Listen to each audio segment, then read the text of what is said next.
What's going on, everybody? What's happening? What's going on? What's happening? What's going on? What's happening? Anyway, hope you guys are doing okay. Sorry for the delay. I apologize, but things happen. Real life stuff. It is what it is. We just try to make the best of it.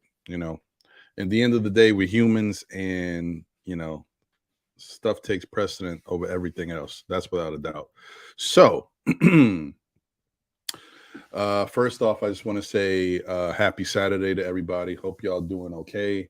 Um, hope your gobble gobble day, happy Thanksgiving, all that good stuff for you and your families. For those that celebrate, for those who do not, shout out to y'all as well. Hopefully you had a good time. I love Thanksgiving because I'm a big eater. I like to eat turkey and stuff and all that good stuff. So unfortunately, this time around, didn't really go down like that because for some of you, or not for some of you, I mean, some people who know, the inner circle that we talk, they know what the deal is. But, obviously, the masses of you do not know that my wife has been sick. And so we've been dealing with a lot of health issues off and on with her. Excuse me, a lot of recent hospital visits and stuff of that nature. As a matter of fact, last night we were in the hospital about 13 hours. I just made it back home about 5 in the morning this morning. So I'm a little tired, but I'm okay. And thankfully though, after making multiple visits this time around, they were able to admit my wife, and hopefully they're able to kind of help her, because that's the problem, in this day and age with everything that's going around, the flu, all these other viruses, you got the C word, health and safety protocols, you know what I mean? And then you just got regular stuff. These hospitals really don't, they try to patch you up and get you up out of there. They don't want you lingering. They don't want to keep you in the hospital. But some people need to be kept in the hospital for better treatment. If you can constantly continue to go back because something's not right and you're not functioning the way you normally function, you need help. And so last night, I hope we were able to kind of get through to them, and then they decided to admit her. So I hope it's on the path to recovery. We'll see. So that's what we're dealing with. And I was just on the phone a little while ago, so just kind of getting a status update. After this show, I'm gonna head over and spend some time with her and see what's going on. So thank you guys for being patient. I almost wasn't even going to do the show, but I said, you know what? Let me try to get it out and get thoughts out, and I'll obviously also give you guys a platform if you want to come on the panel or even in the chat to be able to speak about the Knicks and what's going on. Yeah, because I feel like I haven't been on in a minute since it was, Thanksgiving on Thursday. We didn't do the NBA report, so I haven't talked Knicks or basketball at all, really. So, and hopefully this is my own form of therapy, kind of take my mind off things for a little bit, and we'll get back into real life, regular stuff later in the day. All right, so shout out to the chat. Thank you guys for being here. I appreciate y'all for rocking and understanding. I know it was delayed. That's why I'm kind of happy I made it 11:45 instead of 12, because that would have just made it even longer. So you know what I mean? Shout out to D's World of Hoops. I appreciate you. I see you, my brother. Geraldine McIver, the first lady of Still Knicks fans and the Knicks community in the building. What's going on? Cash out James Gold, all of my, you know what I'm saying, cash out. JJ's in the building. Who else we got? We got Quality Jumper in the building. What's going on? Andy in all the way from Poland in the building. What's good? Appreciate you. Dwayne Dennis is here. What's good? Salute. Big Lou's in the building. What's going on, Big Lou? Parish Doug is here. Salute. Keith Turner's in the building. What's good? C. Cartagena in the building. It's Cartagena, however you want to say it. Let me see. Cormega's in the building. What's good, my boy? Salute. Boogie Down BX is here. Good to see you. Mark Butler's in the building. Salute. Jeremy Nussbaum in the building. What's up, Jeremy? Good to see you. Stream Elements is here. What up, Stream Elements? Stream Elements is everywhere. You know, I don't know. I still haven't got to the bottom of that. I'm gonna get to it. I don't know when, but after it'll be like, 8 months later. Stream Elements is found to be leeching off of YouTube providers and stealing their information. And I'm like, oh, what? I didn't even know they were around. Oh, man. But I'm not saying that's what Stream Elements is. Shout out to Stream Elements if you're a positive entity helping grow people's platforms. I don't know if it's a YouTube thing or not. I do need to do some research. This is kind of lazy on my part. You're right. I know. You're thinking it. You don't got to say it. Let's see. Bricks Nation is in the building. Salute. What's good? Boulevard 73 is here. What's good? Salute. I think I said Dwayne Dennis already, but if I didn't, shout out to Dwayne Dennis, because I think there's another Dwayne or something. I get confused, possibly. All right, I think I hit everybody. If I missed you, I apologize. It's not for lack of trying. You know how I do. And shout out to Paris Dugga. Thank you for the generous super chat. Appreciate you. He said, I blame RJ fans for his mentality. They keep lying to him and each other by propping him up instead of letting him play low as a regular guy at 25 minutes.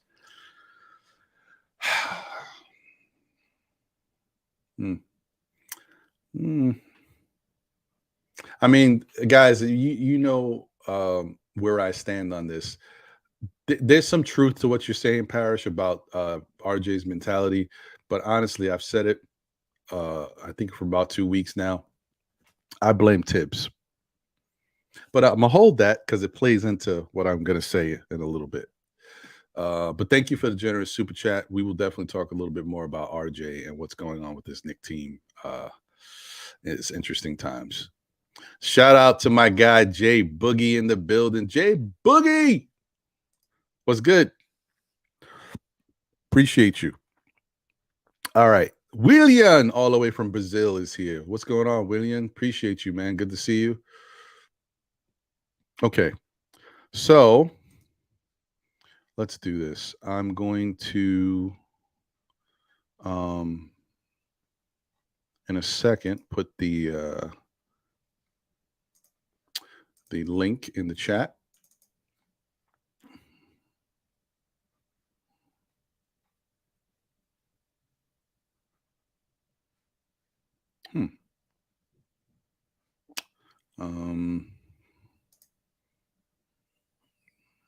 But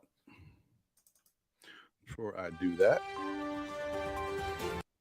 yep, there we go. All right, guys. I think you know what that is. If you don't already know, you should know. You've seen it everywhere. It's the hottest thing out there in Knicks streets. You know it's what's time for. You see it, Jay Boogie? Yeah, man. It's about damn time, man. I haven't had a chance to get to this. I know you might have seen it around in the Knicks community a little bit already, but you haven't seen it here. It's still Knicks fans know the ledge, baby. So let's get it rocking. Then I'm going to put the link in the chat. So anybody who wants to jump on the panel, by all means, you are welcome. But without further ado, if you guys haven't already seen it, because sometimes, you know, people are busy. Maybe you haven't seen it. Jay Boogie just put out his fire joint. It's called The Biggest. It's the video he was filming during opening day of the Knicks season at MSG. And, you know, like I said, it's floating around the Knicks community, but you haven't seen it here first, and it needs its due diligence. It needs to be spread everywhere. It should be playing on the Garden screen, not for nothing. So, I mean, hopefully we can make that happen. Hopefully someone sees what's going on out here. You got talented people repping our team and doing what they need to do to show the love, you know, positive things instead of the negative that everybody's focusing on. So let's see. Anyway, without further ado, let me get this up there. This is Jay Boogie, The Biggest. Y'all already know.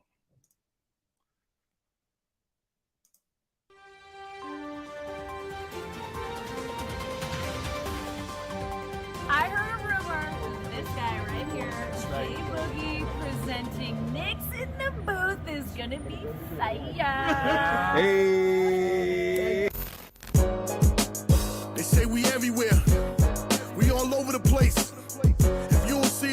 means you ain't nowhere. You heard? We all over. The headline of the city, the post paper, the daily paper, everywhere in the city. Knick Chronicles, baby. Let's get it. When you talking to Knicks, we the biggest. Fan base in the league, we the biggest. When you see them, you tell them they the biggest. The most loyal people, we the biggest. When you talking to Knicks, we the biggest. Fan base in the league, we the biggest. When you see them, you tell them they the biggest. The most loyal people, we the biggest. It's game time, tell them, yeah, we outside. You know my voice, the young Mr. Walt Clyde. They say this year we blessed this, some new hope. I'm courtside next to Tracy Morgan Road. We so official, every game is sold out. You see the fans, stars, them carpets rolled out. I'm on this track, NBA and a bleach report. Don't even ask for a short, this ain't a Newport. Flash report, tell them this is just in. You see Max outside, just don't let him in. I walk the streets every day with some grown men. I go left, cross back like I'm Brunson. Who that is? Boogie, I'm so nice.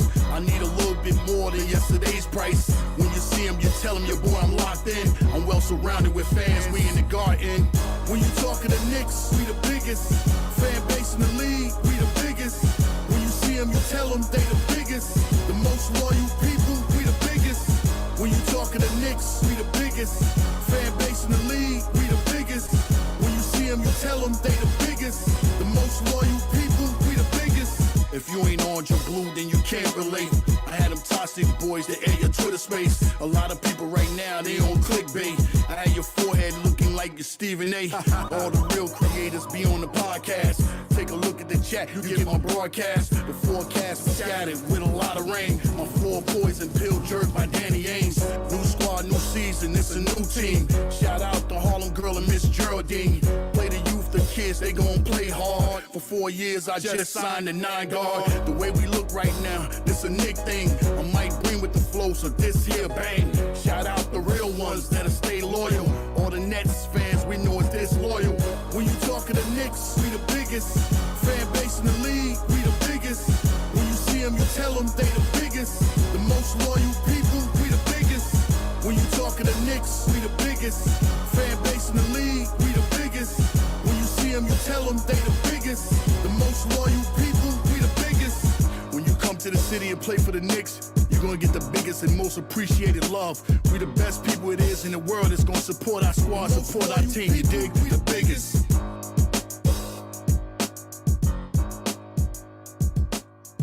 New York Knicks, we are the biggest. This is Jen from Knicks Army fan, and I want to let you know right now, if you didn't know before, New York Knicks, we the biggest, baby. Let's go. Go.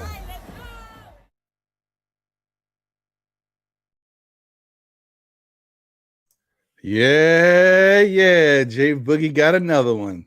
Okay, Jay Bugs, let's go. Let's go.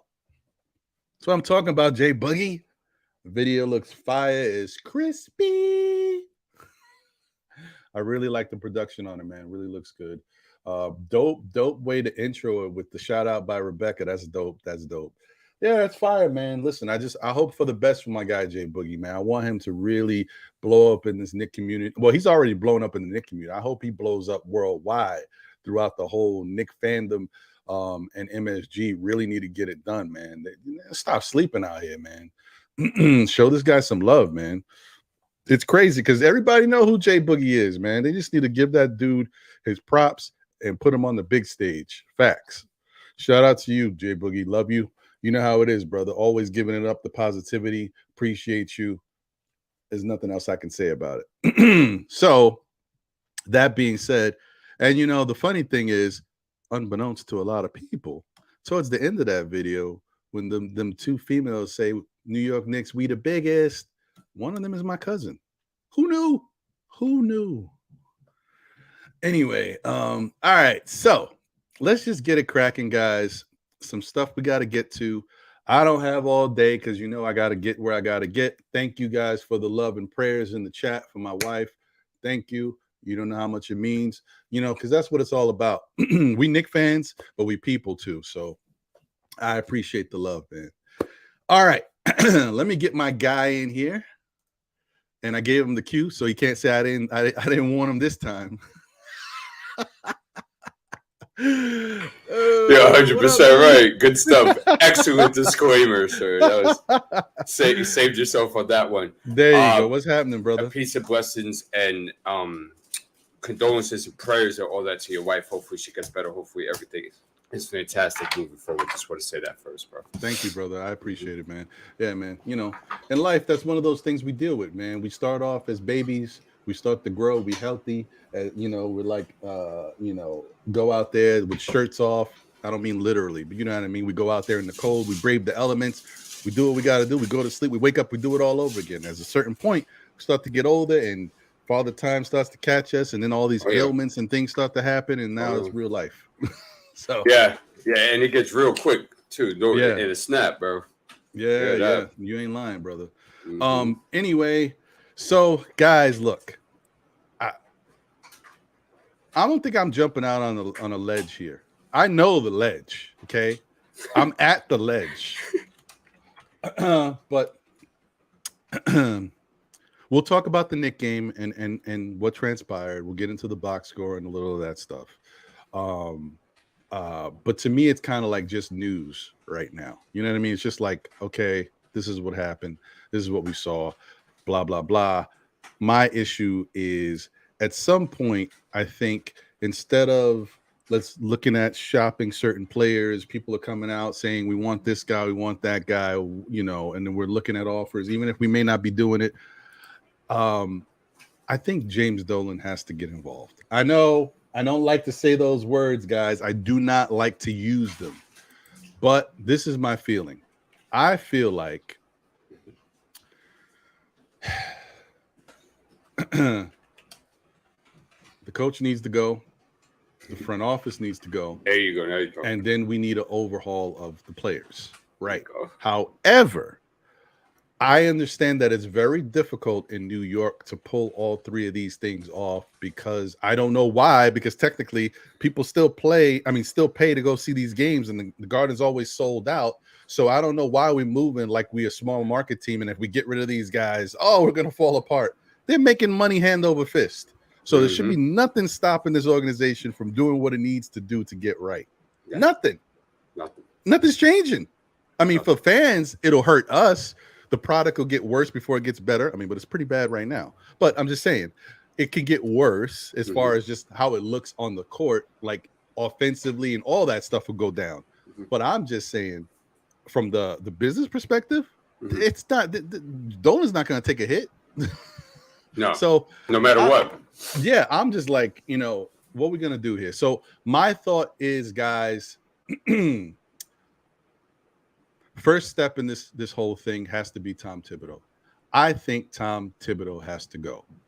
Without question, he's the first domino. He needs to get up out of here. And my rationale for that is I have a bunch of different things I could say, but if I'm going to point to something, the first thing and the biggest thing is that he's a defensive coach on a team that doesn't play defense.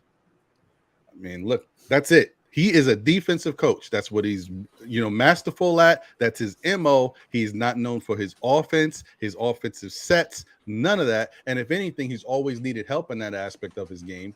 And we've always, no matter where he's been, no matter what stop, he's improved certain guys and gave them the ball and gave them the keys. But as far as team-oriented basketball, he's always had issues everywhere he's been on the offensive side. So defense is something he hangs his hat on. This Knicks team doesn't play good defense. We're atrocious, okay? Last night was another example of horrific defense from all levels. Last night was a great, if you had to say, what's this Knicks team on the defensive end in a nutshell, last night was it. We couldn't stop anybody at any level. We couldn't stop Nurkic down low. He boxed people out and he used his size, his weight. And he was crafty. He did what he had to do to get his baskets off. Jeremy Grant could not stop him inside, could not stop him outside. He's a big, all right? So you can't even say, it's the perimeter defense. It's our small guards. We can't guard. That was a big doing that to us. And I already talked about Nurkic killing us inside, and Jeremy was killing us inside and outside. Okay, so you got that. And then we got our favorite, the perimeter. getting smoked by Anthony Simons. It don't make a difference, guys. We don't play defense. Our defense is horrible. And I'm not trying to say all this to be a negative person about the Knicks. It's just the bottom line is we don't play defense. This team is not going to go anywhere the way it's currently constructed. Tibbs has to go. He may be a great guy right now. Maybe he's starting to really kind of encompass this whole team aspect. Maybe the players love him. Don't matter. He's not getting the job done, and he's not getting through to them. He doesn't have the right personnel, so it's a waste. It's a waste. And one more thing. I was going to chop up some highlights, but I don't need to. I don't need to. And I'm not talking even about the Knicks game.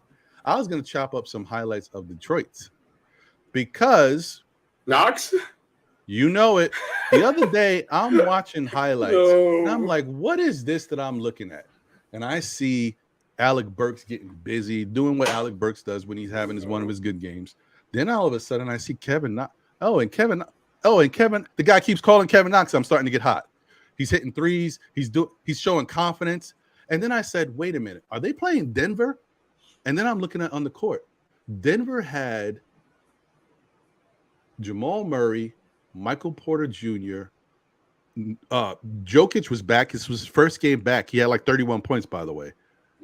And they had Aaron Gordon was healthy. He was back too. You telling me that Detroit team, led by Burks, Knox, and there was one other guy who scored in double figures, beat Denver with all those guys I just mentioned? Oh, it was hot. I was flipping. I was like, this is ridiculous. Not every dog has his day. Everybody can have a good game. I get it. But when I saw that, I said, you know what? This is a part of the problem when it comes to Coach Tom Thibodeau. It's the confidence. He doesn't instill confidence in certain players. Yes, right now you can listen to him. He's talking about if Julius has an issue, I'm sticking with Julius. Julius knows what he's got to do. He can work on this. He's just got to keep putting in the reps. Oh, I'm sticking with RJ. RJ's doing this. RJ knows he's got to put the work in. He's got to get in the gym. He's showing that he sticks with the guys. These are the $100 million guys. What are we hearing about his work with Deuce, with Grimes, with Cam? How is he building these guys up? How is he now? I know he came out with Obi saying some positive things, but he needs to say these things at this point because guess what? The product ain't good. If the product was good and these guys were stinking it up, he would be doing what Tibbs normally does, not doing much to build up their confidence. Obi told you last year that he struggled with confidence all year until the end of the year when we saw him start to light it up.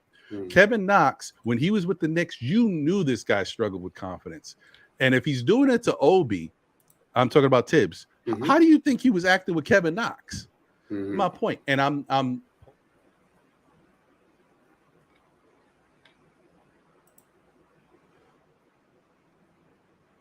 You're on mute, bro. Oh, I hate this mic sometimes. All I do is do this, and this thing goes mute, bro.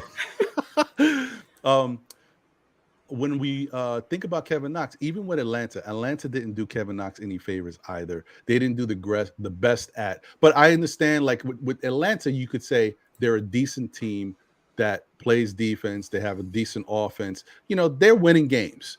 You could say that about them last year and this year, even though they struggled at points. So the fact that they didn't really give Kevin Knox the type of opportunity that he may have needed, the fact that they didn't give the young point guard that we coveted but decided not to draft, the short guy who, what's his name? I forget his name. He's on the Cavaliers now. They sent him to the G League, and then they just cut him in the offseason. Shoot, I can't remember. Yeah, what the hell? What's James Akinjo? No, something with an S. If you guys remember, what was his name, man, from Atlanta? It'll come to me. Whatever. Oh, but Sharif anyway, Cooper.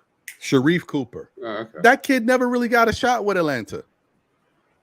Now, I don't know too much about him, but, I mean, coming out of college, he was supposed to have talent. Yes, he's small and defensive liability, but offensively, he was supposed to be really good.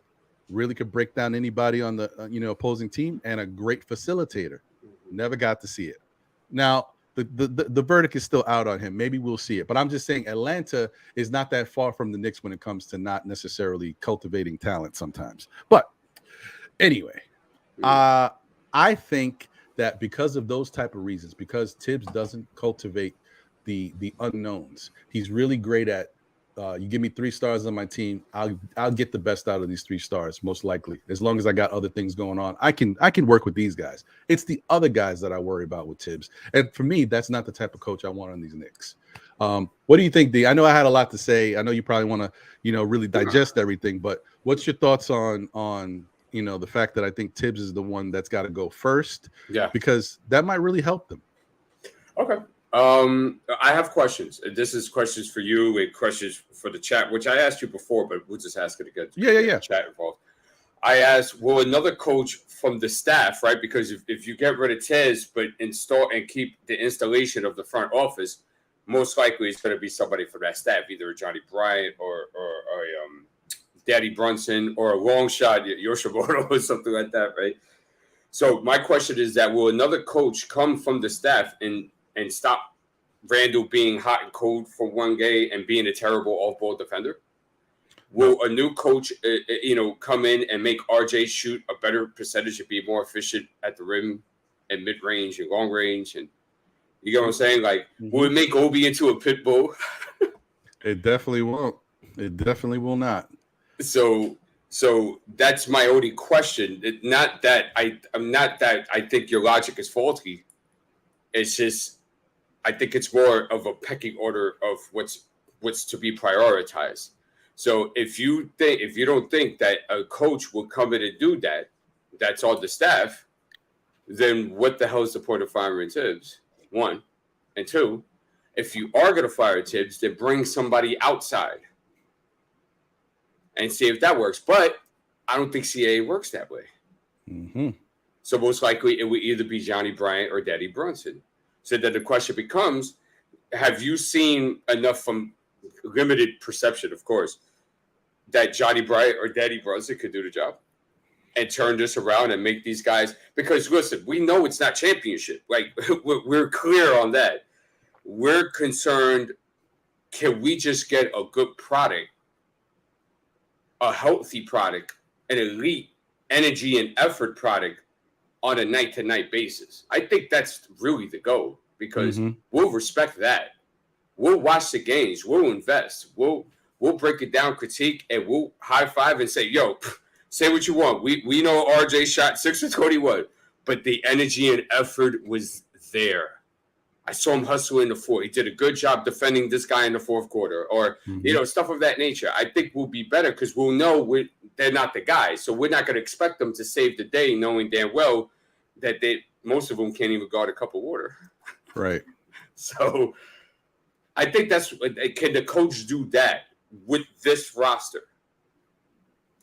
I think that becomes the question, because what I will give you light pushback is that I think it's the front office. And I think Tibbs ultimately and realistically will be the fall guy because they need a scapegoat. And he's the perfect candidate for a scapegoat. Perfect. They've been hearing fire Tibbs for like a year and a half now. Agreed. So, perfect scapegoat. And I even saw it on other channels. Oh, Tibbs got to go. Tibbs got to go. And it's like, my thing is that, but Tibbs didn't set up the chess pieces. As far as I'm concerned, I don't know if he's wearing 2 hats. I don't know if he has a yay or nay in there. Could be, could not. And I do have a hypothesis that he could. But let's just say it's the front office. They're the chess players that put the chess pieces together. They're the ones that hire Tibbs, knowing the fluctuation that they had or the flexibility they had with the draft capital and the salary and whatnot. Agreed. They're the ones that signed Randle a year early, RJ a year early, and they didn't prove anything yet. 1 year theatrics, making a first round and getting slapped at it, is not a proving ground by my measure. I would have had that last year and then be like, let's see how that goes. But they didn't do that. So, and then they're also in charge of roster construction. So you're in charge of roster construction. You hear it all the time. You even have the MSG guys say that. They're like, this roster's a little clunky.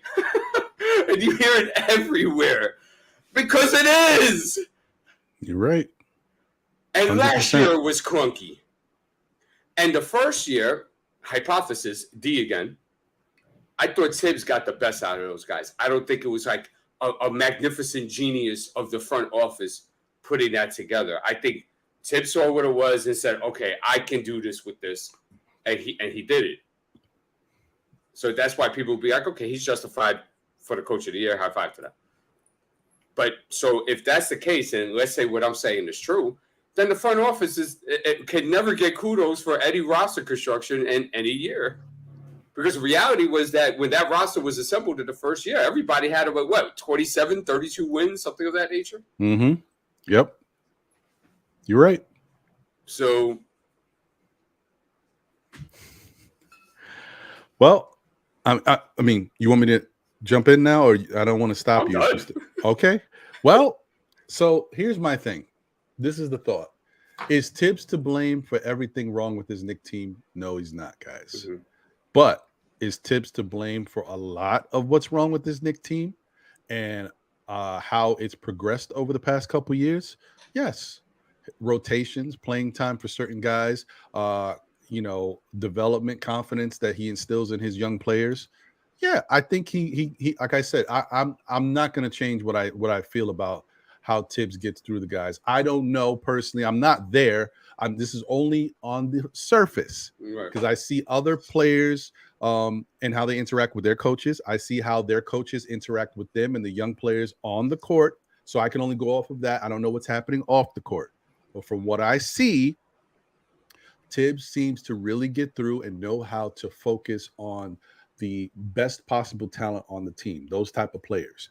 When it comes to the unknowns, the guys that still have to develop, the guys that he's still not sure about, the guys that maybe not the best defensive players, because he really knows how to spot those guys, it doesn't seem like it works the same. He doesn't seem to, work with them in the same way. They don't seem to have the same confidence, and they don't get it right away. It takes a lot of time. I guess more playing and all that stuff. But this team is not necessarily growing from that.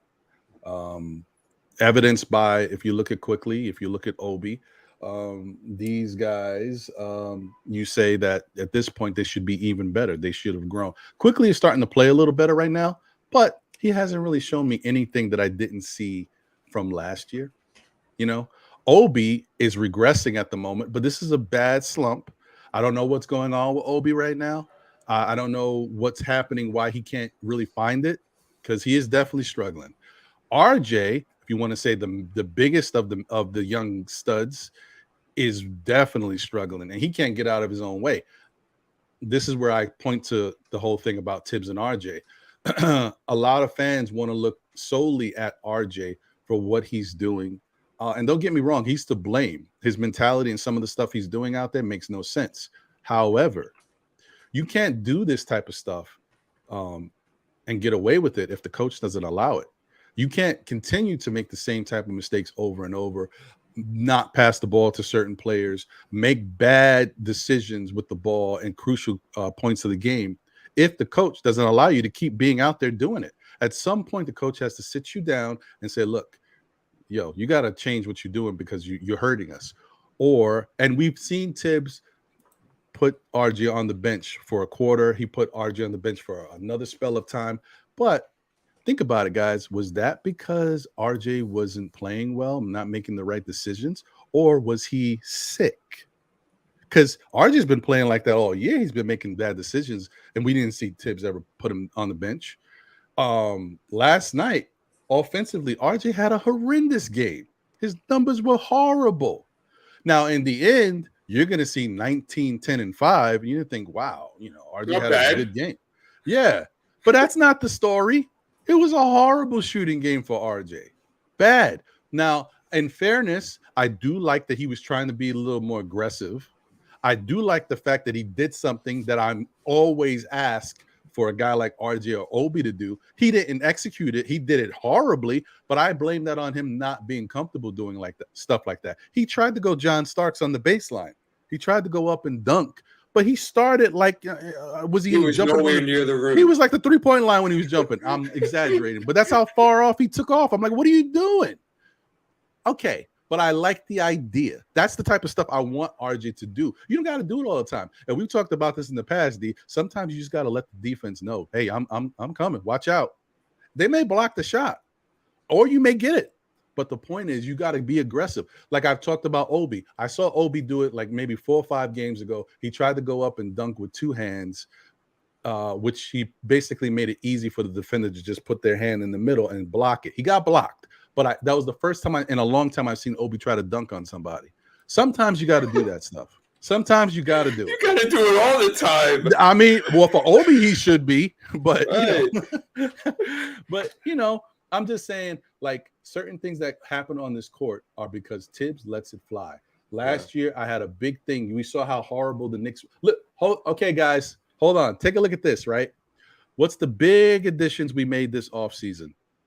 We brought in Jalen Brunson, and we brought in Hartenstein. How are the Knicks all of a sudden shooting 80% as a team from the free throw line? Was this not the same team last year? So when I said that I'm so surprised at the discipline level of this team and Tibbs being that type of coach that looks like he's always screaming at people. He's always telling them the game's going to dictate where you got to do. You got to be here. You got to do that. I need practice. We need to see what's going. Where was the discipline with the free throw shooting last year? You see, this is the type of stuff that I'm talking about. The same team. It's the same team, basically. Now, Jalen Brunson is a great free throw shooter. I give him credit for that. But this whole team is shooting better because they focused on it. Why didn't they focus last year? The whole year we shot like crap from the free throw line. Mm-hmm. All right, you guys get it. We didn't start off well this year as well. No, they didn't. Right. They didn't. Yeah, I'm done with Tibbs. But you know, there's another thing too that you mentioned his name, and now I have no choice but to mention it out. I got boggled last night. I got flabbergasted last night. Supposedly, the word now is that Isaiah Hartenstein, since the beginning of the season, has been dealing with an inflamed Achilles. But he played 40 minutes his first game. If he's injured, you have Sims. Last night, my notes. Where the hell is Sims? Where's Sims? Where's Sims? I know Sims is going to make mistakes. I know Sims is going to commit like 3 or 4 fouls. I know. But it just looks better. And if Isaiah Hartenstein's at 100%, that he could go ahead and play his butt out there. I could understand in game 79, playoffs, sometimes you got to play through stuff. I completely get that. It's game 18. Why is he playing the whole season on an inflamed Achilles? That's like one of the most dangerous injuries, bro. That could go into a torn Achilles. Easily. And even if it doesn't do that, the wear and tear and pressure on the Achilles, sometimes you get an MCL out of that because the reverse happens. And you'd be lucky to get an MCL rather than the Achilles. But, oh, man, it's horrible, bro. I don't get That's it. horrible. And then they're saying that it's improved throughout the season. And when did you hear that? This was last night, I believe. Oh, you see, because I was watching the game in the hospital, and I couldn't hear the sound. So I'm missing things. Oh wow, I didn't know that. That's crazy. Crazy stuff, man. And this one of the many mysteries of this season so far with these, I don't get it. It's freaking nuts. I'm delirious right now. I don't know. You almost tore your ACL? Okay, come on, guy. We'll play you in the next 10 games. We want 40 minutes tonight. All right, come on, come through. I don't get it. Hey guys, once again, I know Tibbs is not responsible for everything, but if you're dealing with a inflamed Achilles, who's the person that puts you out there and plays your 40 minutes? If you are struggling from every aspect, offensively and defensively, you're getting torched, and you are sick, shouldn't you be the guy that plays 40 minutes? Play 40. What is going on, guys? Tibbs has got to go. I'm sorry. I used to be impartial. Like I don't want to blame Tibbs for everything. Oh, maybe Tibbs got to go. That was last year's Ron. This year's Ron, Tibbs has got to go. He's the first domino on the list. And another reason why I say that too is sometimes, a coach firing, sometimes you get that little boost, that little, even guys can like the coach, but when you let a guy go, they start to feel like there's a little energy, there's a little juice that gets sapped in, because one, the starters and the stars are like, well, you know what? a new coach has to come in, or one of these young guys, Johnny Bryant or Daddy Brunson has been here, and I've been in their ear the whole year. Like, now he knows he's going to get his shot. Now I could get busy. They start to feel that way. And then the young guys who don't really get a lot of playing time, they start to think, oh, man, maybe this is my shot. So that's why you get that little energy boost. I'm not saying that's sustainable. It's going to last. The Knicks definitely need to get a real, legitimate coach to come in here. But my whole thing is, once you fire Tibbs, now you can go out and do the due diligence and find somebody. Like, you don't have to give Johnny Bryant or Rick Brunson or Dice Yoshimoto the job going forward. They can have the interim role, but you're not tied to them. And no one will be mad if you let them go and you don't owe them any favors, a la Mike Miller. Because I thought Mike Miller was decent. It didn't matter. They moved on. Oh, and also to your point, D, when we talked about how Tibbs did look very good in that first year with the Knicks team. And in fairness to him, he's a good coach. He knows the X's and O's, and he did what he needed to do. But I also want to say that this Knicks team had no structure. Before Tibbs came in, they didn't even have an identity. So him coming in was like a breath of fresh air. He was a coach that had systems in place. So automatically, by osmosis and learning from him, they felt like, oh my God, we got Tom Thibodeau. I mean, he coached Derrick Rose, the MVP. The Bulls, they were in it, bro. They were in it. That's why I'm saying, like, it really worked that first year. But man. Anyway, let's see if we one more thing. Go ahead. Yesterday, right? Mm-hmm. Portland was running kind of like a flex, because Chauncey runs a lot of flex, by the way, which is interesting. And they ran like this set where it was like a high screen to the back door, right? Mm-hmm. They ran this about 7 times yesterday, bro. And 6 out of 7 times, our guys were completely lost on who to switch, how to switch. Nobody talks. Mm-hmm. And nobody talking just to put a pro to your argument here. When nobody's communicating on switches and stuff like that, and so you still have guys like, for example, Randle is still terrible off ball, bro. And he's been with Tibbs for 3 years.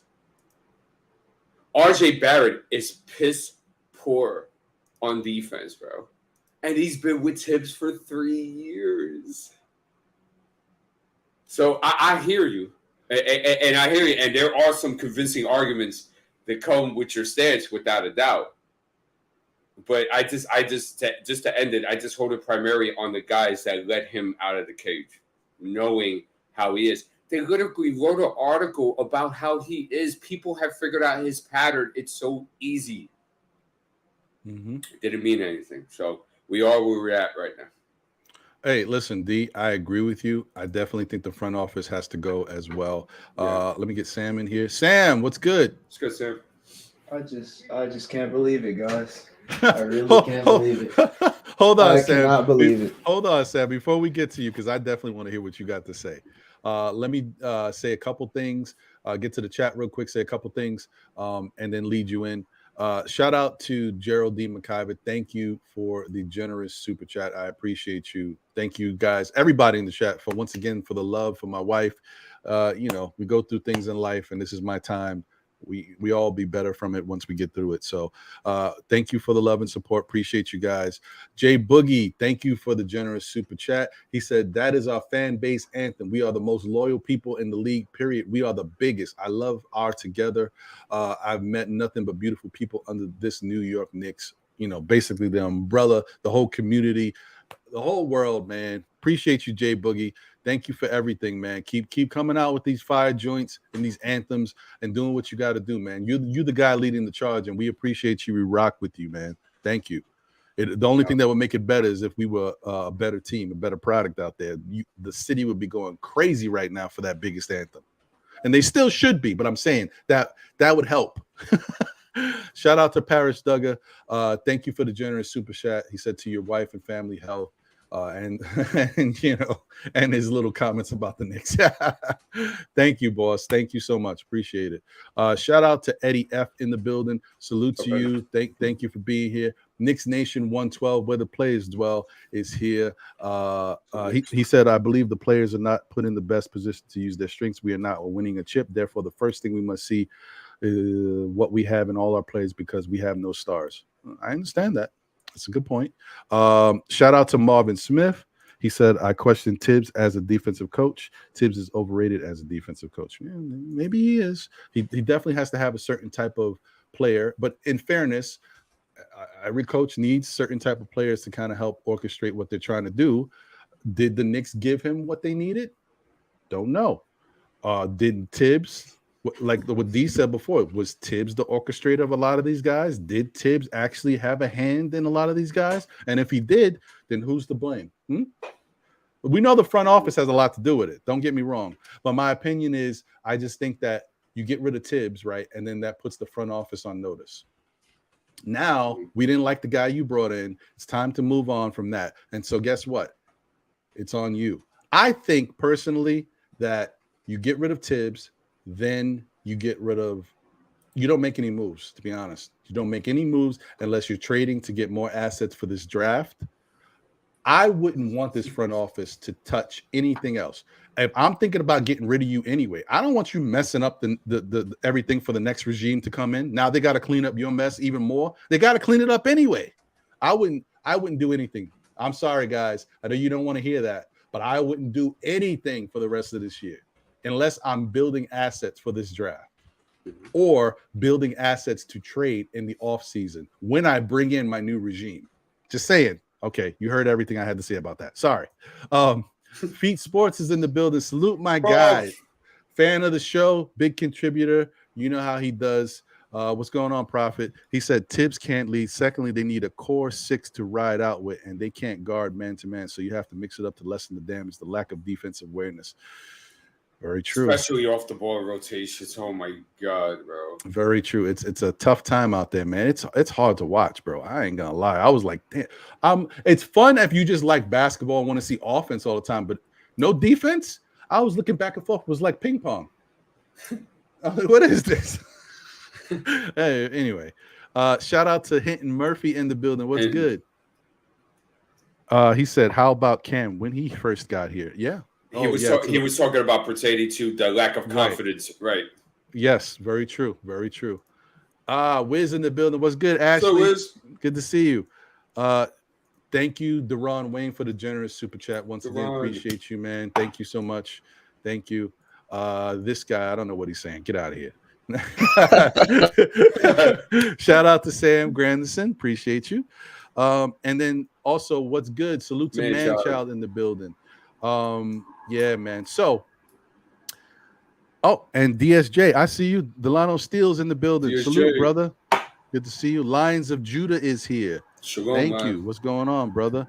I just want to get through any more people because I know as time goes, the chat fills up. White Falcon is in the building. It's good, Falcon. Salute, brother. Appreciate you. Source One, what's good? Jay Boogie, I need a boycott song too. Salute. Thank you guys for being here and rocking with us, man. Just quick pass through. I think I got everybody for the most part. Like I said, if I missed you, it's not for lack of trying. I appreciate all of y'all support. Hit that like button on your way in. Hit that like button on your way out. If you got to go, thank you guys for being here and rocking with us. We got 57 people watching. See if we can hit that like button and get that number up. Let's do that, guys. Come on. Victor Rivera in the building. Who would you bring in to run the front office? Oh, man. Listen, I haven't really done the due diligence yet. Maybe that's going to be a show that we put together. But there's a lot of different candidates out there that definitely we should look at. But I haven't really done it yet. I don't know if you've had a chance to really look at that yet. But maybe that's something we would talk about. But I don't have it in front of me yet. It could be Joe Domingo for all I care, bro. As long as the I would love Joe Domingo here, man. As long as they're qualified for the job and they know how to develop and construct a roster and delegate and do their salary cap right, I don't care, bro. Yeah, I would love Joe Domingo here. All right, guys. So let me get back to my guy Sam Grandison and get his thoughts on everything. But I know. Sam, listen, man, floor is yours, brother. If you're available. So, listen, y'all know I normally don't come with the heat, but last night I just couldn't. I was texting D. I'm like, bro, like this man RJ's garbage. Like I don't even like like just shunning players like that. But RJ's trash, guys. Like, let's be real here. Like, I'm sick and tired of seeing the dribble, drive, left side. Okay, I'm gonna go up on 2 7-footers and get blocked and not even jump off the ground while Obi's in the corner, Grimes is in the corner, Quickly's in the corner. Somebody is wide open. And then the fact that this man is playing 44 minutes, why is he playing the most minutes? He hasn't been good all season. He couldn't guard anybody. Like, yes, I could complain about Randle and Obi getting cooked. Oh, Grant, Sam, I could complain about that. But I mean, I'm like, sorry, come on. Sam, I didn't want to cut you off, but I forgot already, and I'm about to forget again. So let me say it now. This plays into everything you're saying. Guys, this is the first time I've ever seen this, and it was announced. This is the one part that I had the volume up when I was watching the game in the hospital. I was like, what? Yeah. At one point, did you guys hear when they said that Portland is trying to isolate to get whoever they can on RJ? What I was like, oh no, this can't be true. This can't be happening. Because if this is happening, have been doing that though. But I'm like, what? This is horrible. Go ahead, Sam. I'm sorry. No. I agree with you, and that's what I'm saying. He couldn't guard anybody, and then the fact that you had Grimes on him, I would have even had Quickly on Simons. You switch RJ Barrett to Simons, and he gets cooked the whole second half. We have to watch this. Because Simons wasn't even really killing us like that in the first half. It was Grant off free throws. So then you allow Simons to get going. And you have absolutely nothing to combat that because Jalen Brunson is fighting for his life every time he gets a shot off. It's 3 people on him. Like, it's terrible. And I don't know how many times we have to sit up here and watch Randle just walk and stand in the paint to not even help on the board while letting his man shoot a 3. How many times have we seen that this year? Like, it's getting sickening at this point. And then we have Ihart out there. I hope that he's not actually dealing with that injury because I've dealt with an Achilles injury myself, and I don't even know how he's walking on it.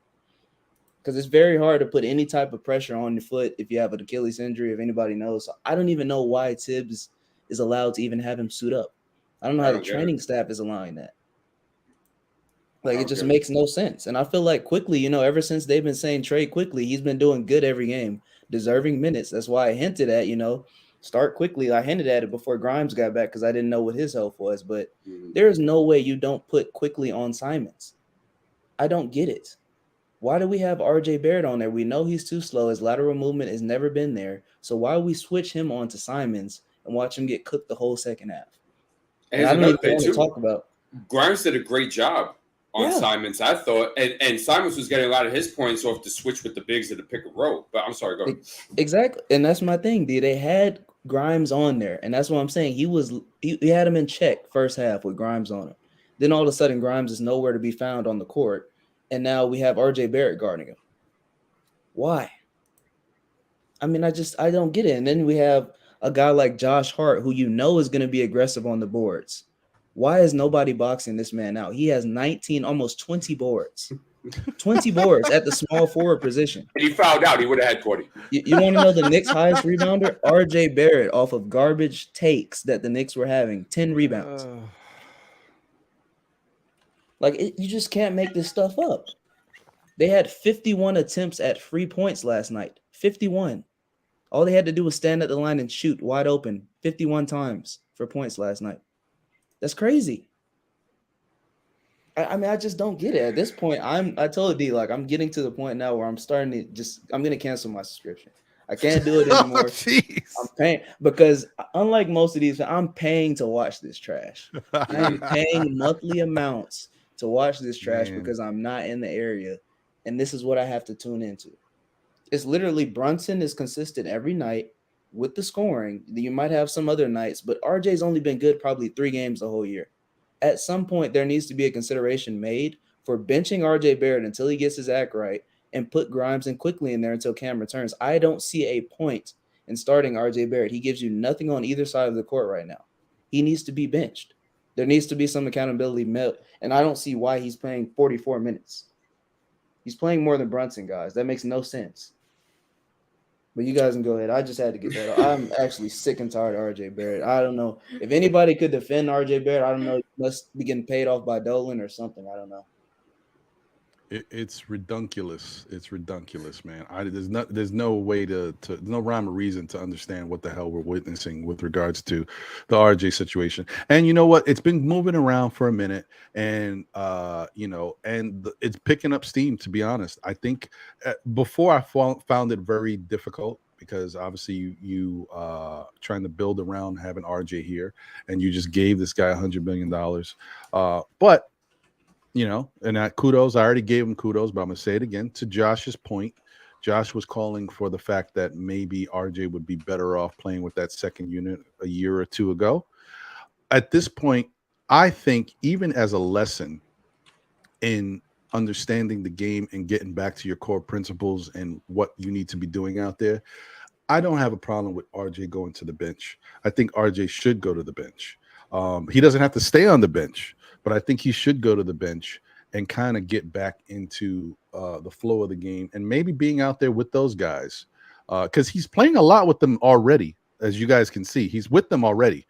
Just, have him stay there with that unit for a little bit, inject, someone else into the starting lineup to help us get off on the defensive side. I mean, obviously it would be ideal if Cam is back healthy because I think a mixture of Jalen Brunson, Grimes, Cam, Julius, and Mitchell Robinson is a decent starting five. I don't love it. We still got issues, but it's a decent starting five that might keep us in basketball games to start.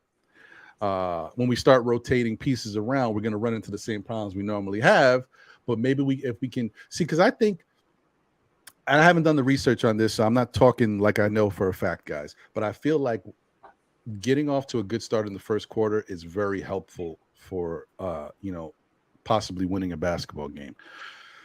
So I think that it's important for them to play good defense and start off good because the other thing is, and I think you should come out with that same lineup out of the halftime because, third quarter, Knicks get smoked in the third quarters too. Every third quarter, traditionally. So I think Ron, that would be helpful, bro. Ron, can we acknowledge this too? Like, I'm pretty sure here, and I respect you, White Falcon. I'm pretty sure that we also criticize Randle. I said I didn't even want to get into it with Randle because at this point we know what Randle is. This is what he's been doing all year. They literally, even the commentators, our own commentators, Mike Green and Wally, laugh at the fact because they know that Randle's going to stand there on defense. They're like, "Oh yeah, you're easy to go backdoor on Randle because he's just going to stand at the free throw line." How many times did we see Nurkic cut backdoor and then smile to the bench every time Tips called a timeout right after? It's because Randle.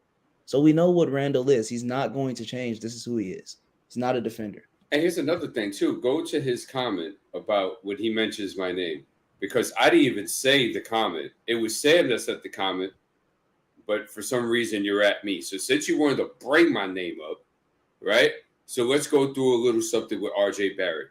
RJ Barrett, White Falcon, this year is averaging 19 points a game on 39.5% shooting for the field and 26.5% from three on 6 attempts. Okay, shooting 76.5% for the free throw line, 5.6 rebounds, which is less than what he was averaging last year, 3.1 assists, but 2.4 turnovers. That's not a very good assist to turnover ratio when his ball usage is at 25%.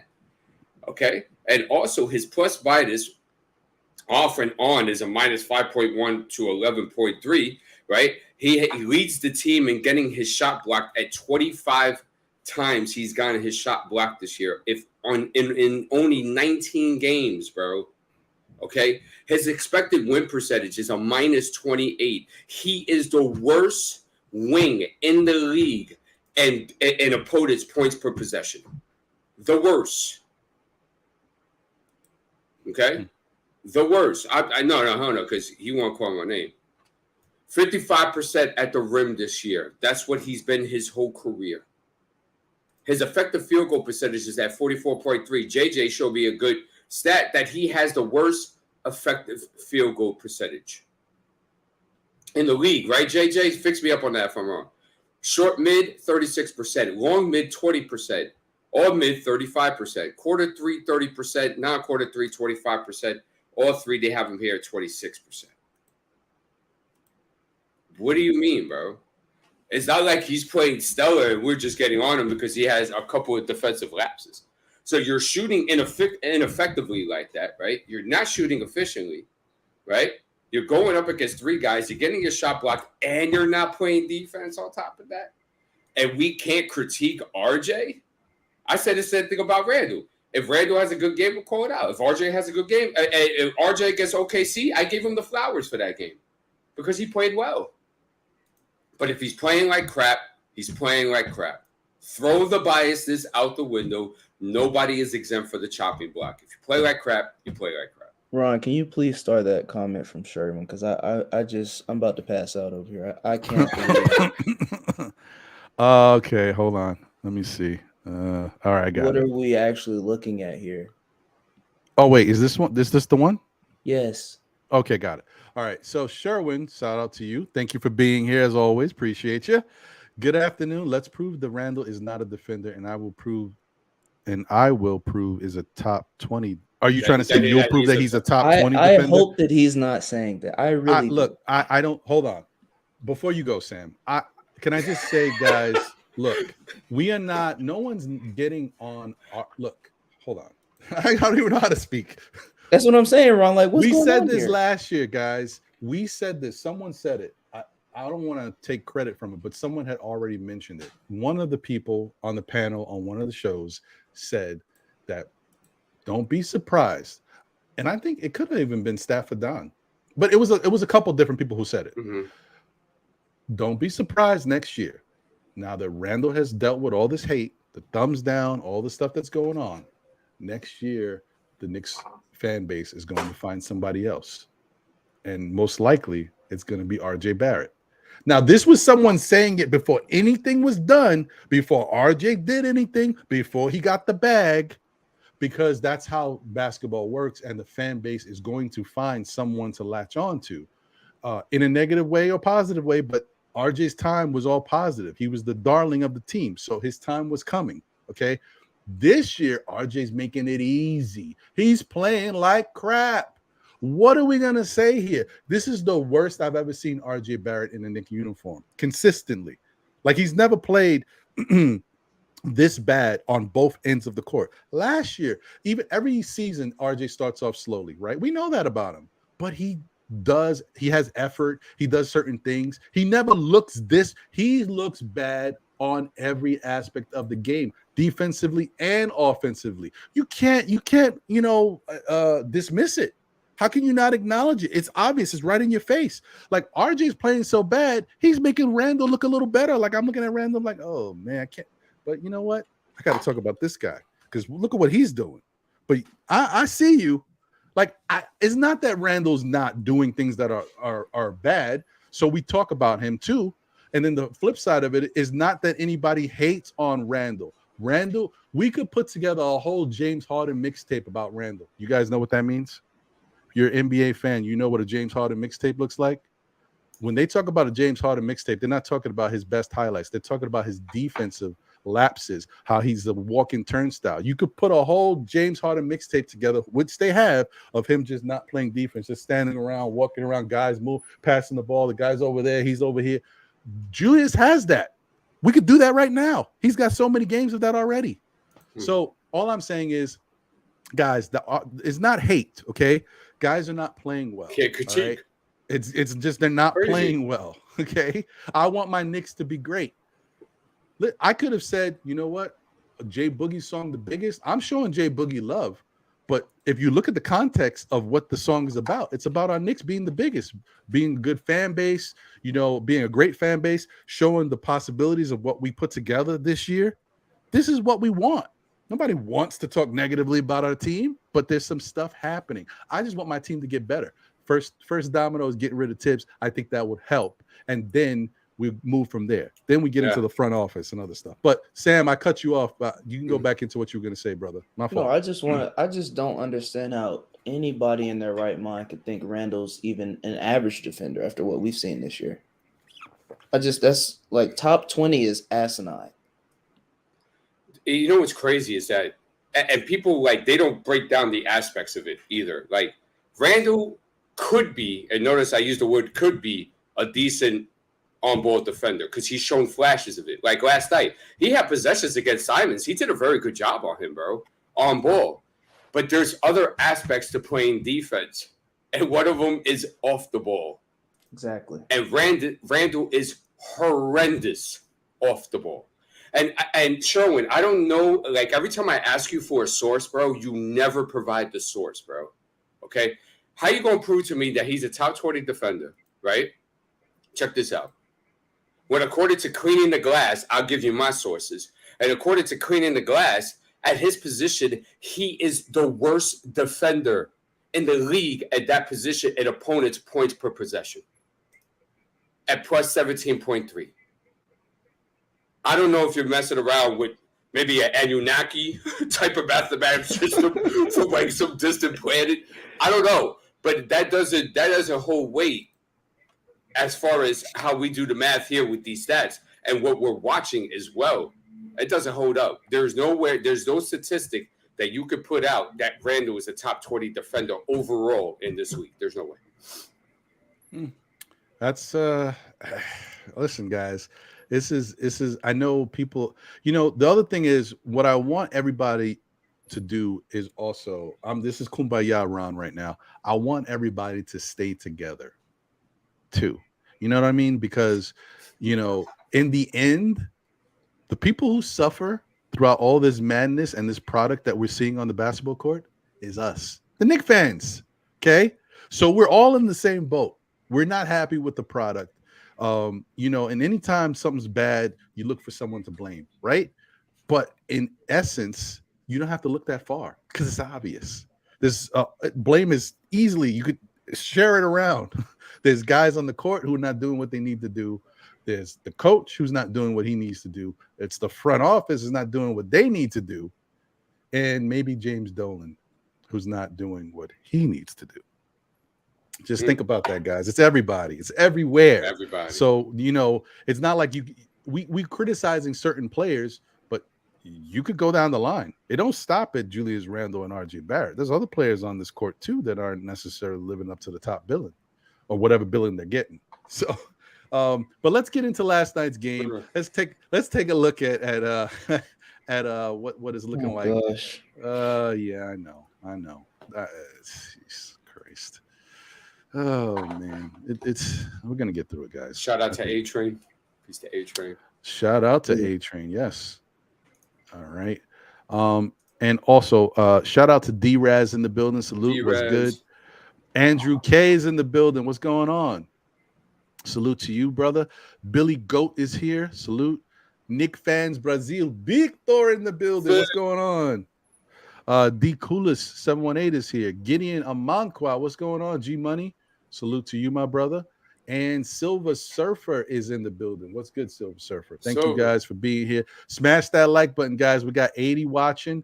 I don't know what the likes are at, but I just assume it's not 80. So hit that like button and show your love, man. Thank you, guys. Come on. Okay, guys. So let's look at what we got going on here. As you can see, final score was 132-129. Portland Trail Blazers beat the New York Knicks in overtime, and the game really never should have got to overtime. But that's another story. So, boy. First off, just look at that, guys. Yusuf Nurkic had 20 points, 8 rebounds, and 7 assists. That's a stat line that you're like, wow, it's pretty impressive. That's one thing that's the Knicks gave that up to the big man, right? But then between Simons and Grant, they gave up 82 points. Oh no! What is going on? They got to the free throw line 36 times between them. Oh, ridiculous! Look at that! Look at Grant's 21 of 28. Oh my god! Yeah, and he had over 15 in the first half attempts at the free throw line. It was something around 15 to 16 attempts. So my question to you guys, D as a coach and Sam as someone, when you see this stuff, you play ball. When you see somebody, that's a Division I athlete right there, bro. You better represent. My bad. My bad, Sam. I'll be thinking about the lawyer side of you. You know what I mean? I didn't play basketball in college. With all due respect, I won't give myself that much credit. No, but with the what do you call that? With the lacrosse. Yeah, I played lacrosse. Yeah, so you're an athlete, bro. I didn't. For whatever reason, why did I not know that? Yeah. See, man. Yeah, Yeah, I don't like. Sam, you like in that commercial. You might be the most interesting man in the world. Yeah, do it all, man. So look at this, guys. Just take a look at this. Look at what the Knicks did here. So they gave up 28-7 to the center, 7 dimes, guys, to the center, right? The small forward, Josh Hart, had 19 rebounds. Okay. Then you give up 44 points to Jeremy Grant, all aspects of the game, free throw line, inside the paint, outside the paint. And you give up 38 points to Anthony Simons all over the court. What the heck is this Knicks team doing? So, okay. All right. Let me get to the Knicks box score stuff. Oh, boy. As I mentioned, and I'm not gonna stay lengthy on this. I'm just gonna run it down. RJ Barrett, 19 points, Julius Randle, 23 points, Mitchell Robinson, 12 points, Jalen Brunson, 32 points. Very good game by Jalen. Quentin Grimes, 7 points, also played well. Emmanuel Quickly, 18 points. Didn't play too bad this time around. I liked what I saw from him. You want to see it consistently. McBride had 4 points. Hartenstein had 6 points and 2 rebounds. Obi Toppin, once again, still struggling, but this was a little bit more subdued. He only took 3 shots, but he hit 2 of them. Very quiet, 6 points. Only played 16 minutes, but it is what it is. I'm sorry. Wait, hold on. 14 minutes. I apologize. And I'm looking at the wrong person. I'm looking at Hartenstein. Actually, Obi was 1 for 3. Yeah, he took the 3 shots, but was 1 for 3. 3 points. He played 14 minutes. Jericho Sims, who I kind of feel like should have played more, played 12 minutes, 5 points, 2 rebounds, and that amount of time. He was 2 for 3 from the field, but he was impactful in that fourth. And that's what I'm saying. Like, at some point, you have to look at who you have on your team and your roster and just say, I don't care about the numbers. This team is not going anywhere right now. Oh, and we're going to get into why they're not going anywhere. You'll see. So, you got to say, listen, who gives me the best chance of winning? I'm just going to put you out there. I know I can't play 3 centers, consistently. So Jericho's shown me a lot. Guess what? I know I paid you, but I didn't pay you astronomically. You're making like $8 million a year. I could sit you. And you have an inflamed Achilles. Yes. Shouldn't even be Holy running. crap. And you have an inflamed Achilles. Shouldn't be running. Like, what the hell is going on here, guys? It's crazy. RJ Barrett was 6 for 22 and 1 for 7 from 3. He finished with 19 points, 10 rebounds, and 5 assists. As I said before, when you look at the 19, 10, and 5, you're like, not bad, but it really wasn't good. And Julius, how consistent do you think Julius is in regards to how he does things out there in the court, the way we're used to it? No, he's not the same because we've got other entities on the court. Brunson definitely is a person who gets a lot of touches with the ball. He's the facilitator, and he calls his number a lot now because he sees his team is struggling. I think Brunson is shooting a lot more than he would probably like. Now, I don't mind it because I think Brunson is very efficient for the most part, and it works. But I think that, part of that with the reps with Julius is there's something to be said about it. I'm not saying it's good. I don't think I want everything to flow through Julius or him to get X amount of touches. I'm just telling you, as far as what you see from him, it might affect him. I don't know. But outside of looking at all of these numbers and how the Knicks played, one thing I will say that came out of this, and it didn't come out of this game, we've seen it already. The Knicks found a closer. He's not the ideal closer. Usually you want your closer to be the best player on the court for either team. Like, that's the guy. But Jalen Brunson is our closer, okay? He is consistent. He's solid. He's got the pit bull, and he's not afraid of anybody who's on the court. He does what needs to be done. He can't hit the shot every single time, but he hits it more often than not. You saw what he did to get us to overtime. Like, playing how he played in the fourth quarter was big for us. We wouldn't even made it to overtime if it wasn't for Brunson, if you ask me. For real, bro. Yeah, so he's the guy for this team. We just need to build a better product around him. And he's only 26 years old, so there's no excuse. We definitely could work to build with Brunson. Yeah. What do you guys think? Oh, go ahead. And just about Brunson, because you said something that I wanted to hit on before. I got to eat crow. And when I'm wrong, I'm wrong. And I'll admit it. I was wrong about not acquiring Donovan Mitchell. And I was wrong that you should have just gave up whatever and just started your build, your development, right? Your 3 to 5 year plan with Brunson and Donovan Mitchell in that backcourt and figure it out from there. You should have done it. Because this team, as much as I want to scout, develop, and draft, and that is me at my nucleus, this organization's not going to do it. Mm-hmm. They're not going to dedicate the 3 to 5 years for full-blown development and find the star. They're not going to do that. So the best way they could do it is just by getting guys. Here, okay, look, listen, here's the draft capital. We'll go over the luxury tax. Here, go ahead, get this guy. And if you win one championship in 3 to 5 years of that nonsense and foolishness, nobody would say anything. The only downside is that if you do, you'll probably go back about 5, 6, 7, 8 years because you have no assets. You're over the luxury tax. You'll be a mess, but you got the championship. And I think everybody will be okay with that. So I think a lot of Knicks fans want that. You're so right. Because they're done being patient. But it's still a 3 to 5 year plan nonetheless. Anywho, but the thing is that they just don't develop. So I'm going to eat crow. I was wrong. And I had different reasons than other people as far as not getting him. But you should have just gotten Donovan Mitchell. Because you know what? JJ said it best to me on the phone yesterday. He said that I rather had gone through the purgatory with at least Donovan Mitchell here than the crap that I'm seeing right now, bro. Like, you know what? He's 100% right.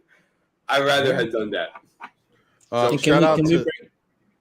Oh, no, yeah. Ahead, hold on one second. Shout out to Khaled Pasha. Appreciate you. Thank you for tuning in.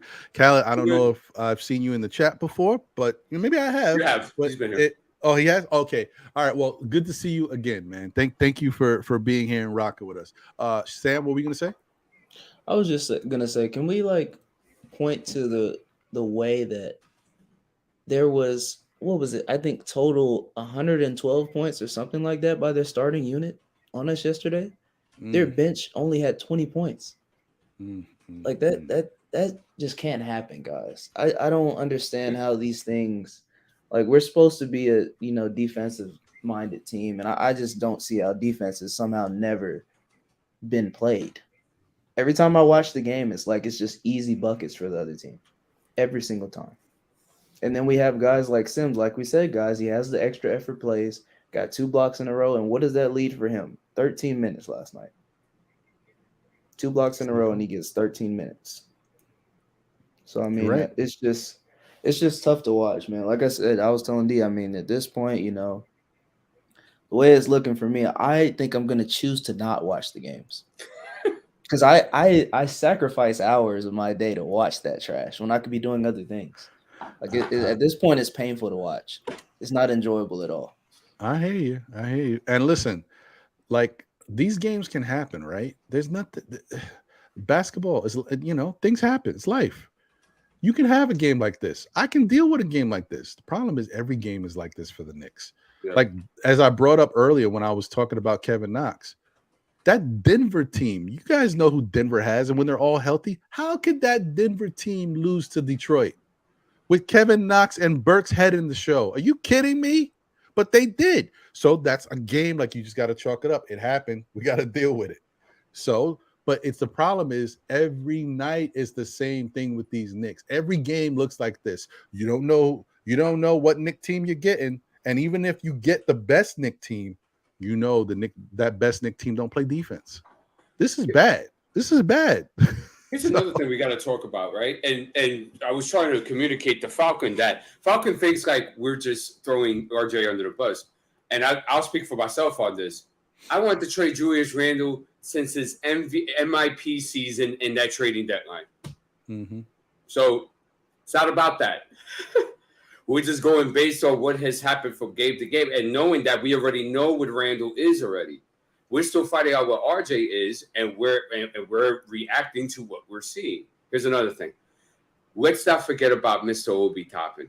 I don't want to hear about the crap about he hasn't got a chance. Tibbs has destroyed his confidence. Boo hoo woo hoo. Listen, you got to be a pit bull out there. That comes from within, and sometimes it could be motivated, but it still comes from within.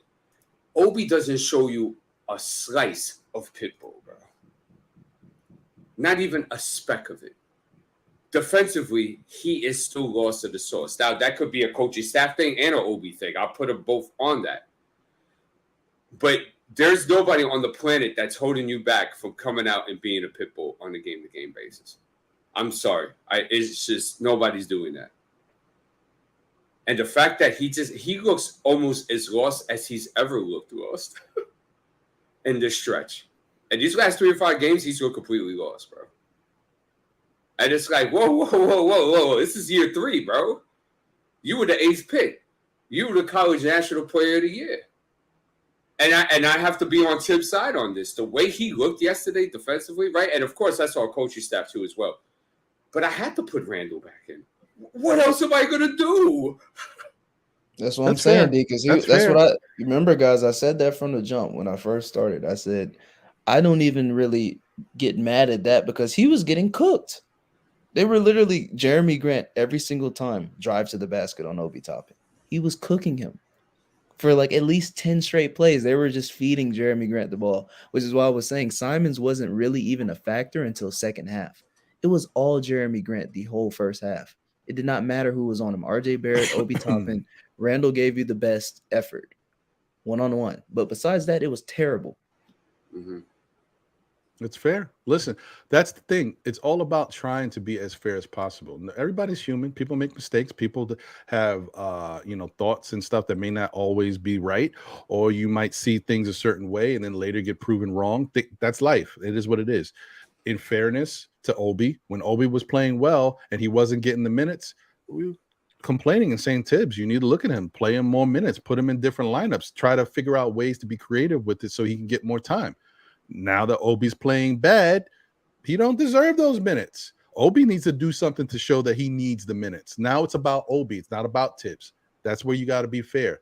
And that's how you got to look at it. I don't want to see Obi out there more than I see Julius Randle, because as much as I do say that Julius Randle is struggling, he's not struggling. This is how Julius Randle plays. He's a half effort type of dude. When he's on, the effort, it looks great. His defensive intensity looks great. He's locked into the game. My thing with Julius is that he doesn't have that consistent motor. He's not a low motor guy. He just doesn't have the consistent motor. He can give you like 140%, more than 100% on a couple plays. And then he tires himself out, or he gets lackadaisical. He just watches things happen. There's other commentators. I'm watching highlights on other networks. And I don't mean like YouTube. I mean like actual networks. It could be like News 8, WO, whatever. And they're showing, I'm like, wow, Julius looked like he wasn't in on that play. He's right there. Like people are noticing. It's just, I don't know, man. It's just not good. And guys, we're not saying that Randle wasn't getting cooked too. He was. Grant was cooking whoever, but we're just saying Randle put up the best fight out of the 3 that was on him. Right. Like it was bad all around.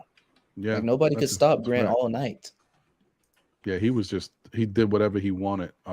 Shout out to the chat. Once again, DMore914 in the building. Yeah, Grant definitely did get hot when Randle was on him. You ain't lying. Shout out to the Jersey Shore 74. What up, Jersey Shore 74? Listen, now I know I'm not familiar with the Jersey Shore 74. Now he knew. If this is your first time here, thank you for being here. Appreciate you. Hopefully you like the content and continue to come back. We got a great panel with my guy D's World of Hoops here. Check out his show as well if you don't know. He's got D's World of Hoops. Usually comes on 12 in the midday. Does pre-games and post-games, after the game. So definitely check him out, and everybody, the solid panel he has on his show. We got Sam Grandison. He's the jack of all trades, master of all trades, okay? He does it all. Lacrosse, a little basketball. He's a lawyer, get your litigation on. You know what I mean? Yep. Those spaceships, he does all that stuff. And not to be undone, we got my guy Jay Boogie in the building. Boogie. You know what I mean? Boogie. What's going on, Jay Boog? So shout out to you. Shout out to my guy Cully. What's going on, Cully Goat? I see you. Appreciate you. And there's another name I see here, Louis Kanga. Louis Kanga. I don't know if I've seen you in the chat before, but if you've been here, thank you for being here again. If not, thank you for tuning in. You know, hopefully you like the content. As I said before, the shows, and check out D's World of Hoops as well. But we appreciate you being here, and feel free to comment in the chat. And if you ever want to jump on the panel, the link is there. By all means. All right, Jay Boogie, what's going on, brother? How you feeling? What's going on? Thank you once again for that joint, the biggest hot fire. We need that, and it looks great. Appreciate that, man. Blessings, health, and safety to everybody. First thing first, yo. Blessings and strength, you know what I'm saying? We asking the Lord come in, you know what I'm saying, and strengthen your family situation. Get Mom Dukes up to par, where she need to be. She's in our hearts down here, and I know she's pretty much in everybody's heart throughout the chat and throughout, you know what I'm saying, the podcast community. So we pray that, she gets strength, and we pray that anybody else that's going through anything in life, we pray that you get healthy also too. Real quick, while I'm on that note, I want to send a special condolences out, you know what I'm saying, Lloyd's bank manager. I don't know the whole story, but I know he did pass away, you know what I'm saying? So I want to send that out too. And blessings and health and safety to everybody that's rocking in the chat up under this umbrella, you know what I'm saying, this whole New York Knicks thing situation we got, man. Blessings to everybody. Happy Cartoon Saturday. Yeah, I love waking up to the Cartoon Saturday, find what cartoons I watch with my little girl. So I'm always going to be late when I come rock with you on your show, man. It's tough times going on up inside our organization, man. A lot of things I see was going wrong. Matter of fact, let me rewind that. Shout out to my guy, D's Baller, you know what I'm saying? Shout out to him and his network and his show. Shout out to my man, Sam Gradison, the master of all trades, man. Matter of fact, you know what I'm saying? All that money you got, you need to be working on your own karate movie, you know what I'm saying? He's a master, you know what I'm saying? And shout out to the young Biggie Smalls. He just walked in the building, G Money himself, man. And as far as what I see what's going on right now, last night, man, everything went hectic when Tom, you didn't make the proper adjustments last night.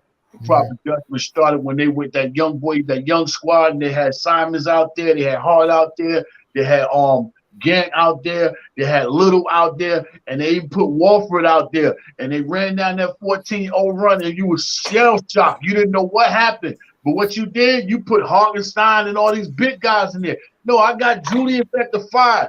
I got Grimes on the floor. I got RJ on the floor. I got Quickly on the floor. I got all my small guys out there too. So we can, you know what I'm saying, we can do whatever they're doing running up and down. So that's something I see. They took advantage on Waterfall, whatever his name, Downfall, the River Run, whatever his name is, the dude that was the MVP of the league. He did what to do with the high screen with Hartenstein out there, you know what I'm saying? So you didn't make the proper adjustment right there. And then I don't know offhand, but I know they bricked a lot of three-point shots last night. They bricked them. Teams is looking at us like, yo, they not shooting good. They running zones. Why you couldn't went zone with them guys? They don't have a point guard that know how to dribble, penetrate, and break down zone. Simon does not know how to do that. He know how to beat you off the dribble with a move, you know what I'm saying? But he don't know how to, you know what I'm saying, facilitate a zone looking at. They don't have a guard out there on the floor that can do that if Damian's not out there. So that's another thing I would have done. I'd have had a zone going on 2-3 just to give them a different look because they got used to what we're doing. And you're dealing with pros, you know what I'm saying? When you run the same thing over and over, one or two things is either going to work or it's going to stop. That defense that we got, that man-to-man, they figured that out. And you didn't do anything to try to just to counter it, right, at all, period. So, you know, they had their way with it, doing what they wanted to do. You got to make the adjustments, man, on defense assignments, sub-assignments, all that got, you know what I'm saying, hinder in us trying to stop the run. Everybody like offensive runs. I'm looking for a defensive run. Where was the stop at? We did not have it, you know what I'm saying? And besides that, you know what I'm saying? The team, you know what I'm saying, just gave up another home court advantage, you know what I'm saying? We did not fight all the way out, you know what I'm saying? None of that right there going on, you know, inside the building. You know, it's like, you know, you come home, you know what I'm saying? You think, you know what I'm saying? It's cool because you're home, you made it home. No, you're not the Warriors. They ain't respecting you because you made it back to Coney Island and people coming into your crib. They're not respecting us, man. You at home, you got to defend that, man. The same way people coming in here watching and cheering and rooting you on, you got to honor that and defend that home court, man. It's not a free game, you know what I'm saying? And them guys is playing, they're playing what was it again? They playing what is it?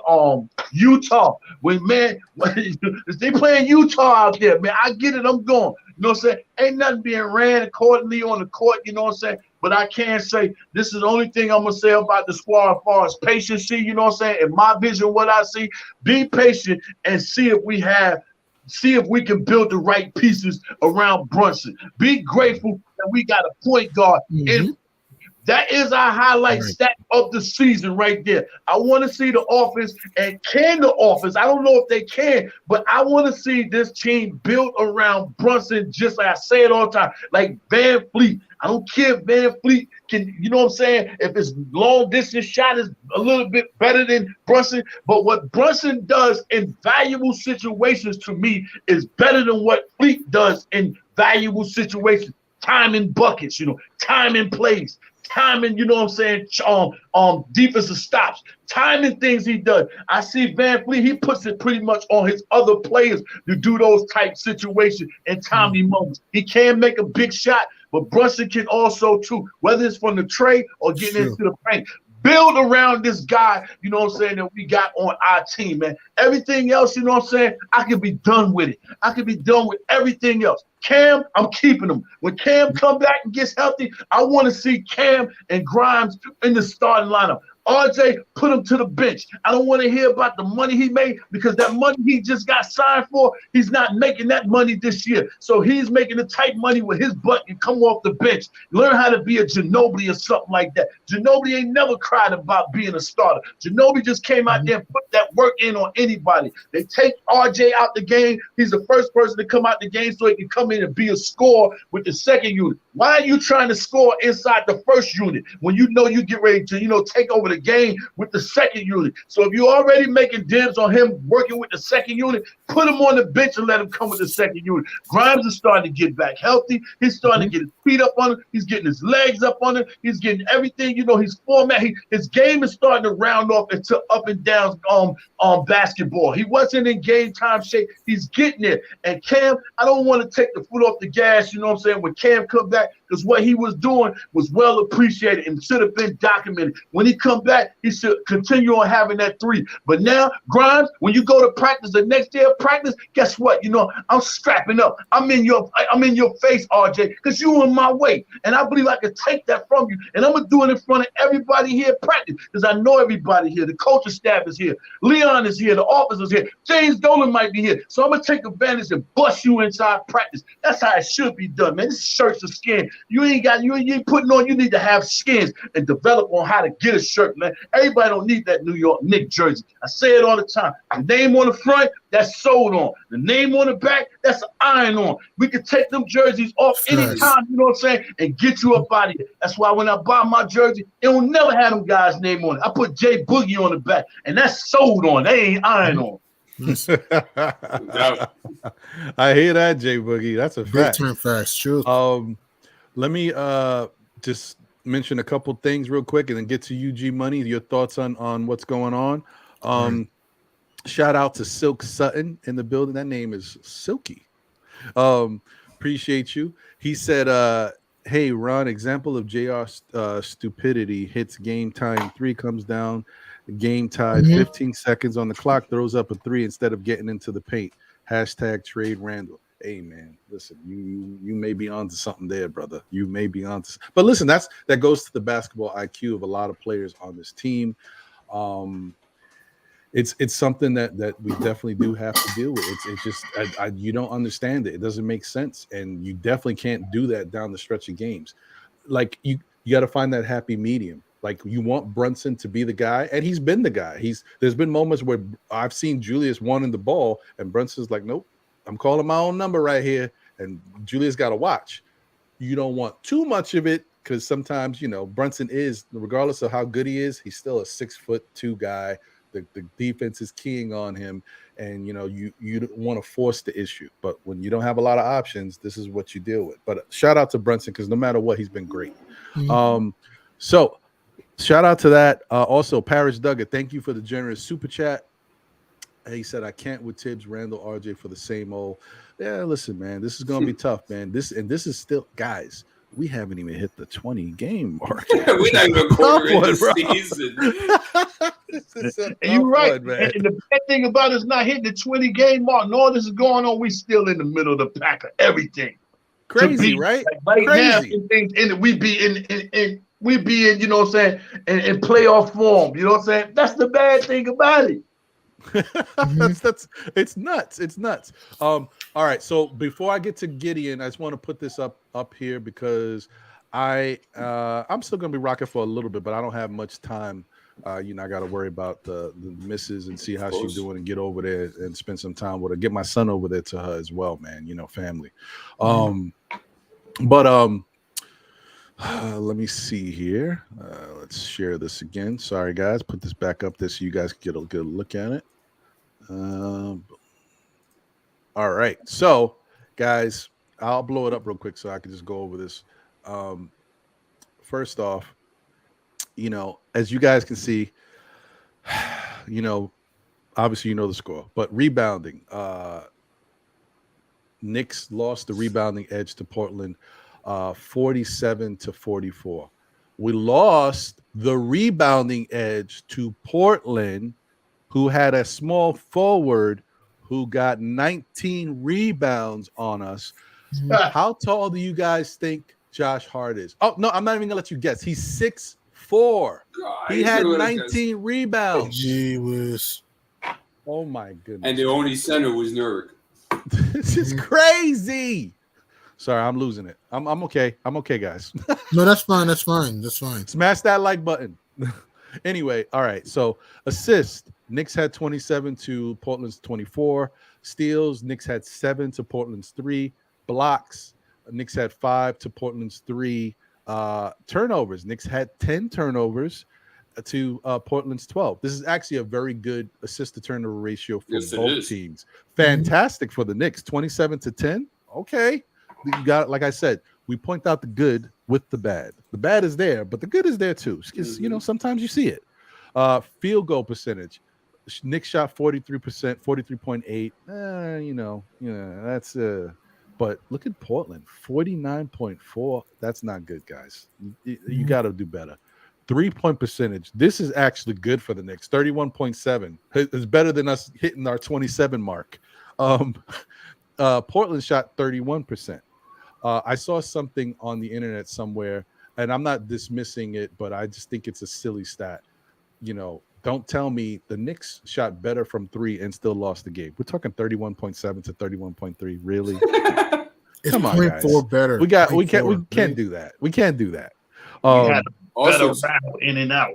The facts. And then lastly, with regards to these team comparison stats, Portland shot 74% from the free throw line, and the Knicks, on fire Knicks from the free throw line, shot 85%. Is this the new Knicks? I hope it is, but I mean, there's more that needs to be done. But this is nice. This is nice to see.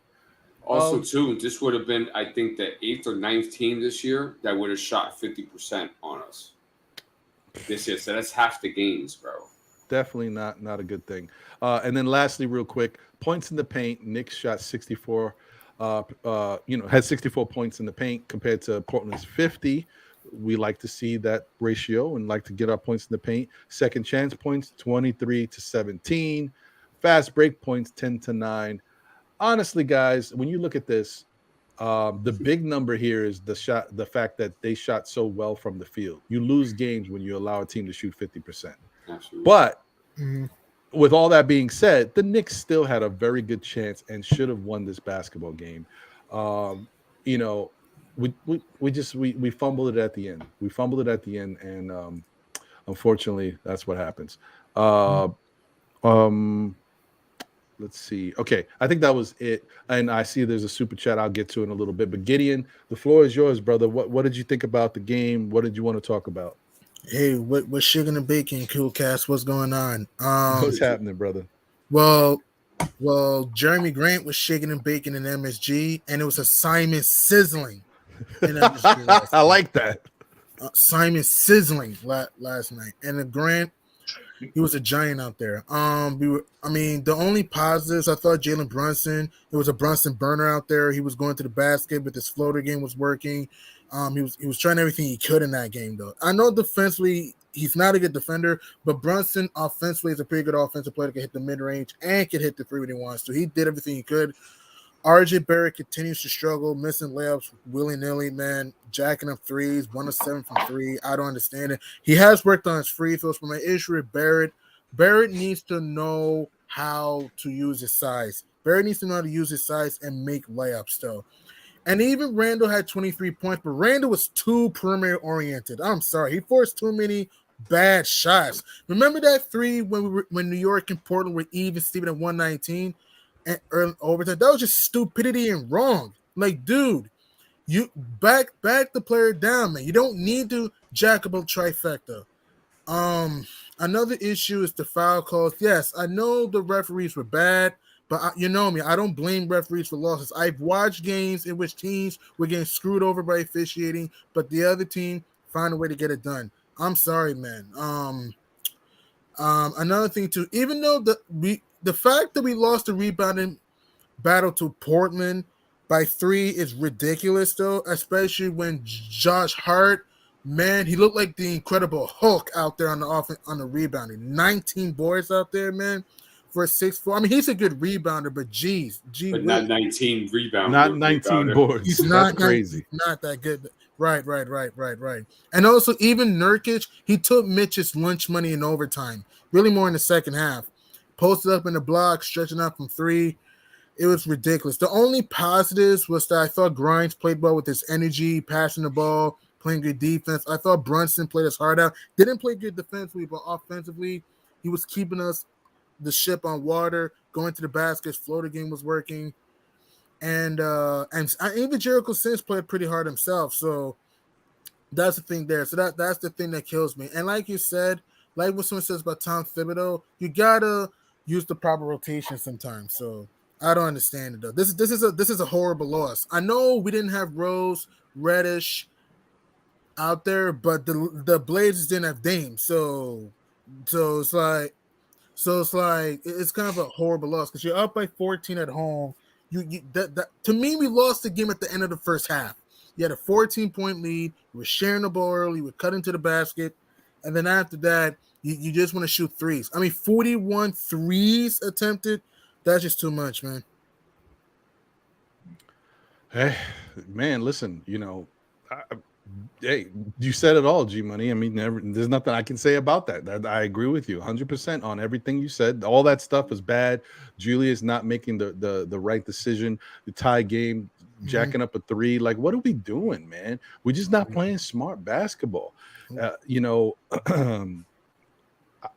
don't know how many timeouts we had at that point, but after that shot, the next possession probably would have been a nice time to call a timeout, bring the team together, and talk about, look, we got to be smart with the ball. We can't be making decisions like that. Give ourselves a chance to end this game and win rather than giving them an opportunity. Now, here's the other thing. Tibb said something about RJ. I think I just saw the clip. I didn't see him talking. I just saw the actual words. It said something that he told RJ about getting back in the gym, continuing to work and do what it needs to be done to get better. He also said he told him that he needs to be a little bit more selective in his shot selection. Don't take the shots that allow the refs to make a decision. Right.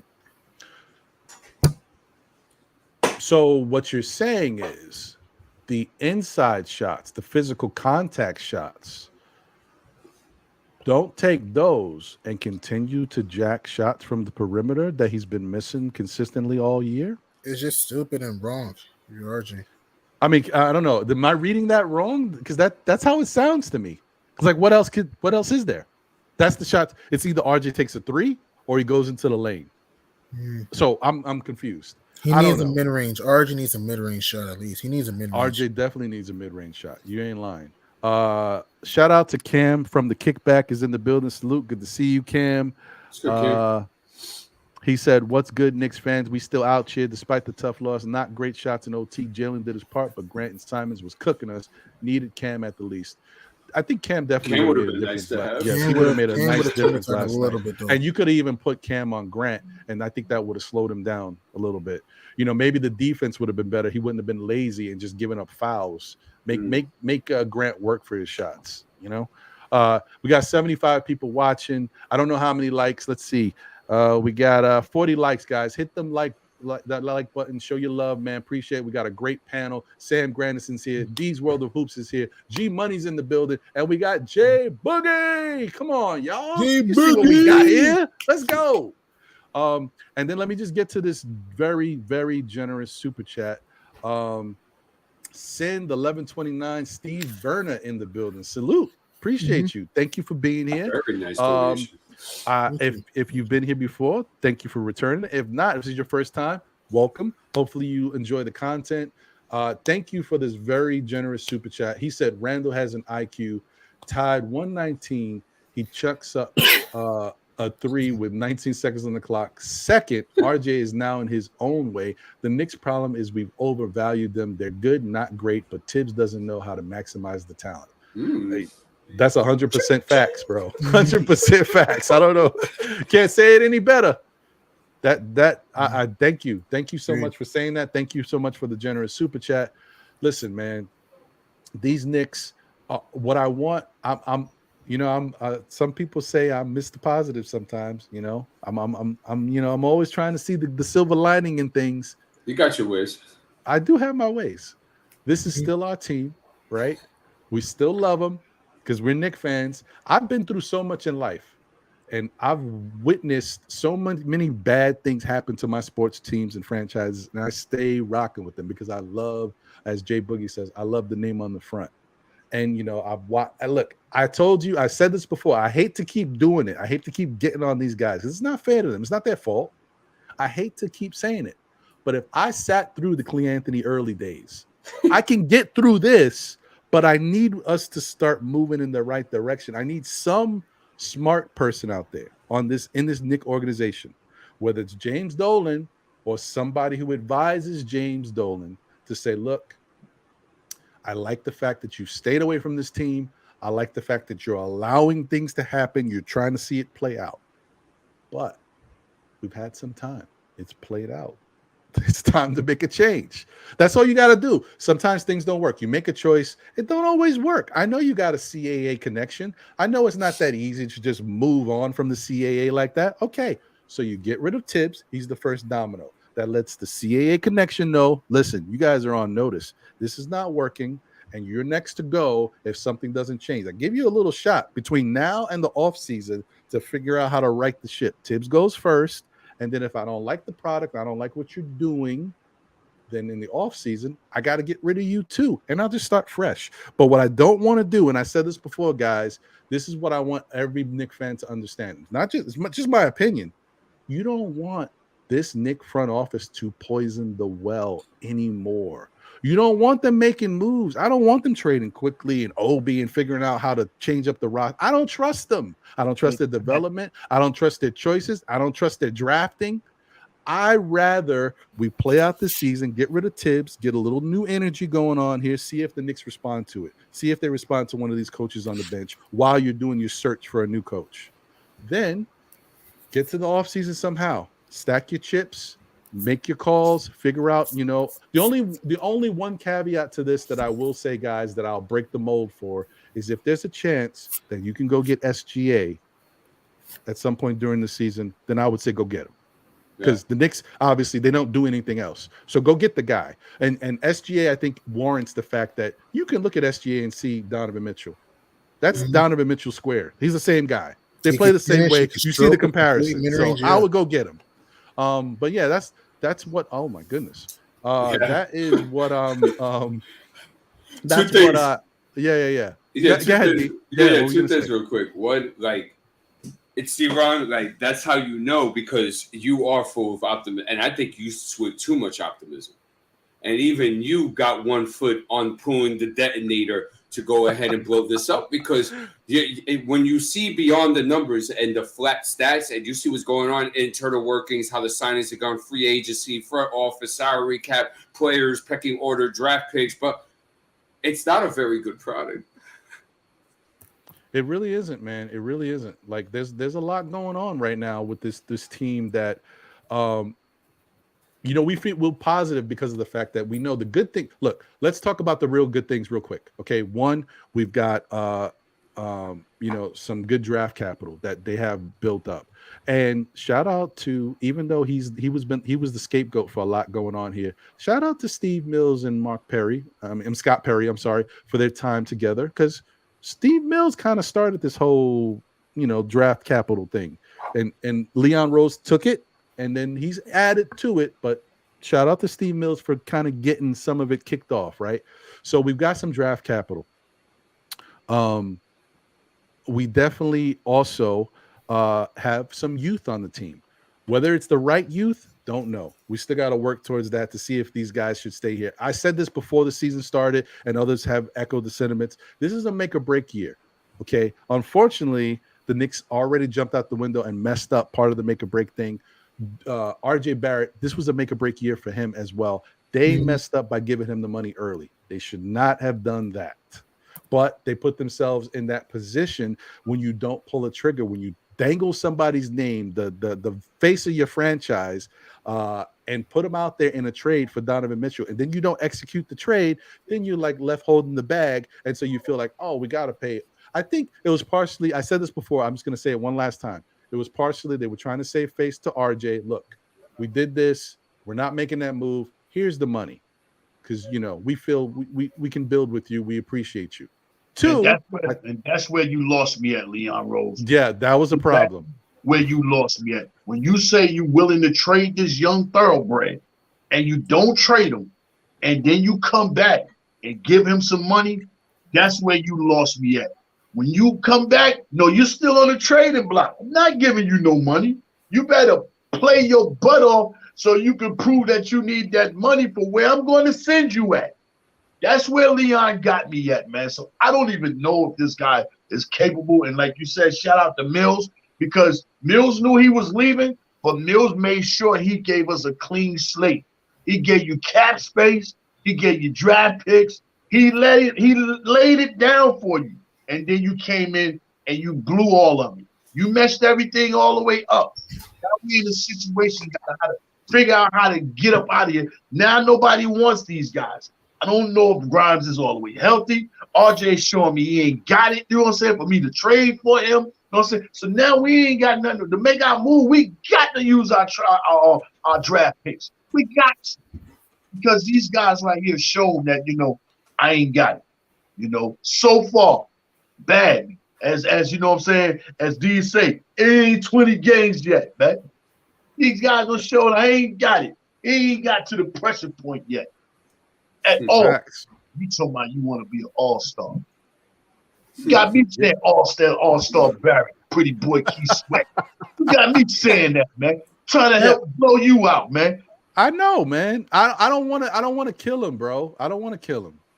He a young dude, but it's bad timing, bro. Things just happen a certain way, and it's a trickle-down effect. Because when everybody started seeing that tattoo that said him, oh man, that's just bad timing. Anyway, that's what they say, him. Yeah, dude. It says him. You are not him. All right. Okay. Let me stop. I don't want to come down harder on RJ. He's in motion. Chill with emotions, man. Oh man. Anyway, I'm sorry, guys, but listen. I was gonna say something and I forgot what the hell. I just had it. I just lost it. It's okay. It'll come back. A couple of super chats. I am going to get to these super chats, but thank you, D. Thank you guys. Appreciate you once again for the love and support with regards to my wife. Thank you. Yeah, I appreciate it wholeheartedly. So first off, let me get to this generous super chat. Thank you once again for the really generous super chat. Send 1129 Steve Verna. He said, "This is my first time listening. Nice. I appreciate genuine Knicks content. y'all popped up on the feed. I'm glad I jumped to watch. Keep the great content going. Go Knicks. PS, I'll be at the game tomorrow. I need a win. God bless. Yo, thank you so much. And hopefully they win for you, man. You know, listen, this is a very Jekyll and Hyde type of Knick team. So you don't know what you're going to get. And don't be surprised if they do win tomorrow. But I will tell you, and I'm going to touch on this before we get out of here, this next stretch of games, I think 5 or 6 games is, you know what I mean? I'm just saying it's going to be interesting. Also, shout out to Big Lou. Thank you for the generous super chat. He said, I am getting ready to leave, but before I do, I wish your wife well, Ron. J Boogie, great video, and I can see you on YouTube again. Yeah, man. Very listen, nice of you. What Jay Boogie does is fantastic, you know, and he's gonna be here rocking with us, man. His name is already supplanted.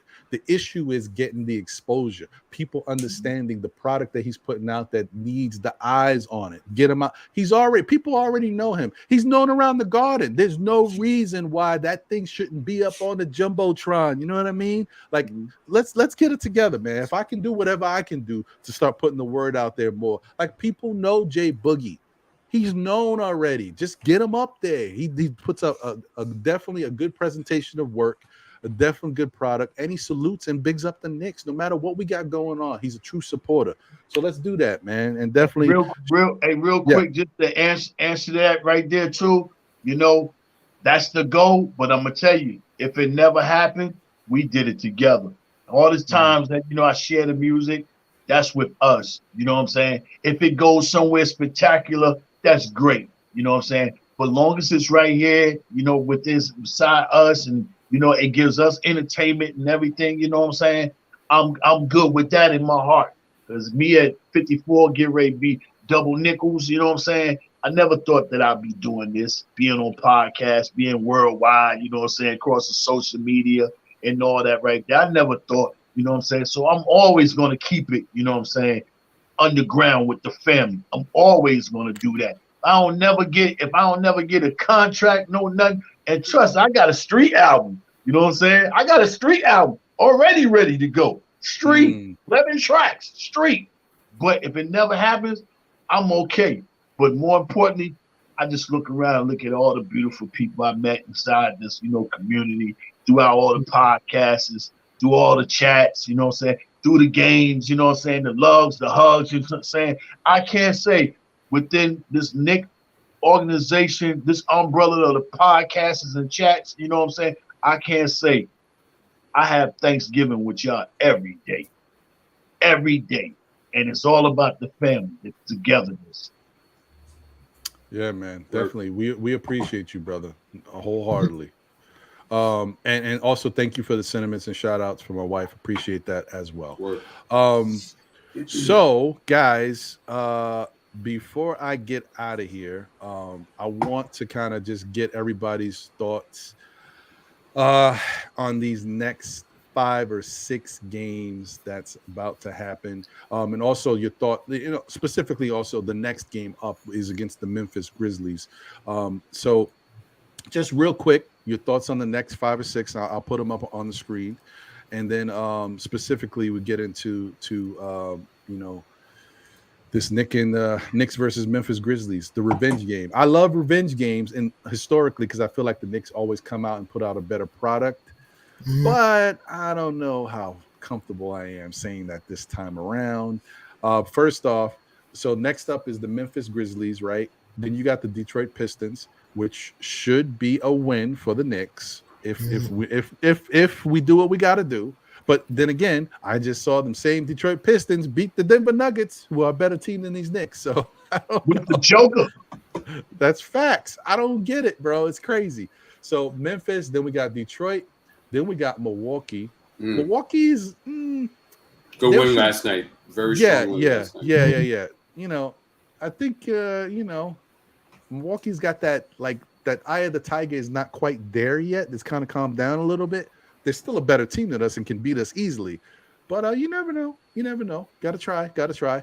Then we get the Dallas Mavericks, who, even though the Dallas Mavericks, we know what product they got with Luka, they're kind of missing something. Maybe a point guard. Just saying. Then you got the Cleveland Cavaliers, right? And then you got the Atlanta Hawks. So this next stretch of games is very interesting, and it if we don't get it together, the way we're playing defense right now, we could lose every single one of these games. We'd be lucky if we beat Detroit. The way we're playing, because it's not smart basketball, and it's not a good defensive effort out there.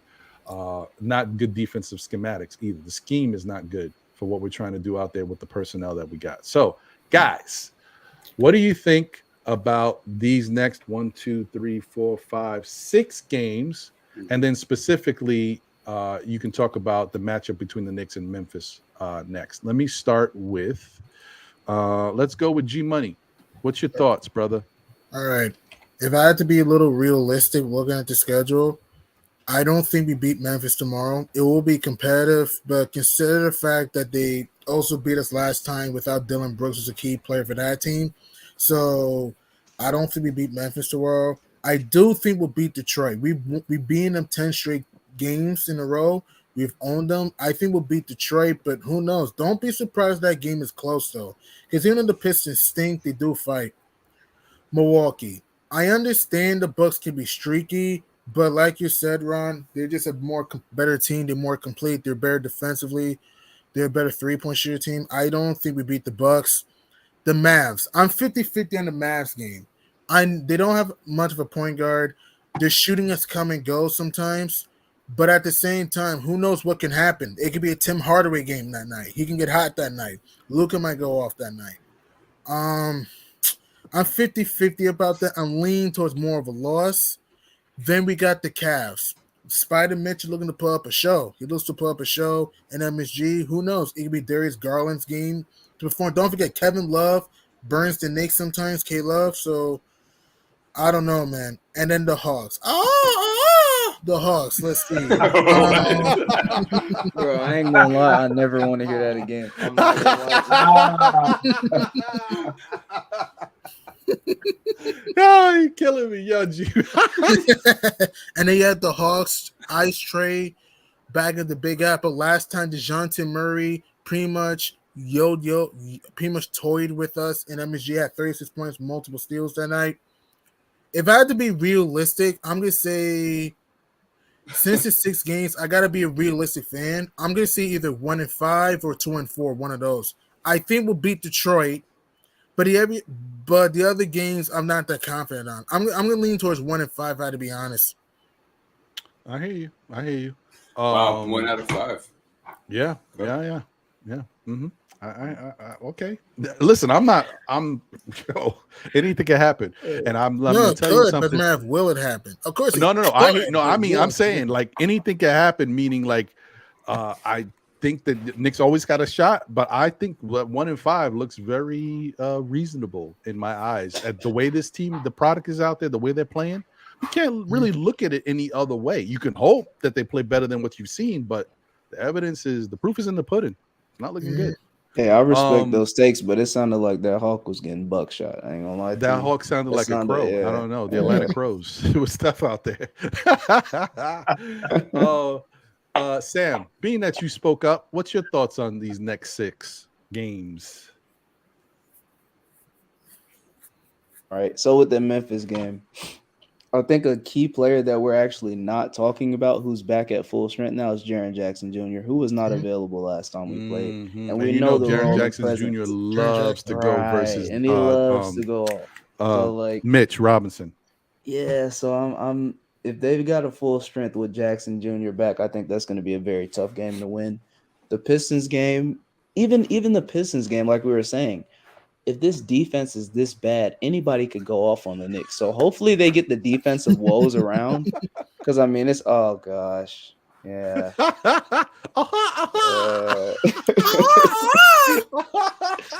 Yeah. Oh, man. Against the Bucks, I mean, we know that's a championship-level team. I don't know who the heck's stopping Giannis. That's why every time I think about a Bucks game, it's like, dude, who's stopping Giannis from going off? But honestly, I think we have a chance against the Mavericks. I watched their game the other night against the Celtics. If you shut down Luka Doncic, they have nothing else. Like, it's hard for them to get offense if you shut down Luka Doncic. I mean, he's going to get his regardless, but they also have no paint presence. Agreed. So if the Knicks can find a way to attack the basket on a consistent basis, the Mavericks have nobody. I think their only like technical big available is Dwight Powell or Christian Wood. Neither one of those guys are rim protectors. So I mean, that game I look for the Knicks to kind of put it in the paint. That game in attack against the Cavs, we saw what went wrong last time. I mean, we left guys wide open for shots. Kevin Love had 40 points last time, all off of threes, really. D Wade went crazy.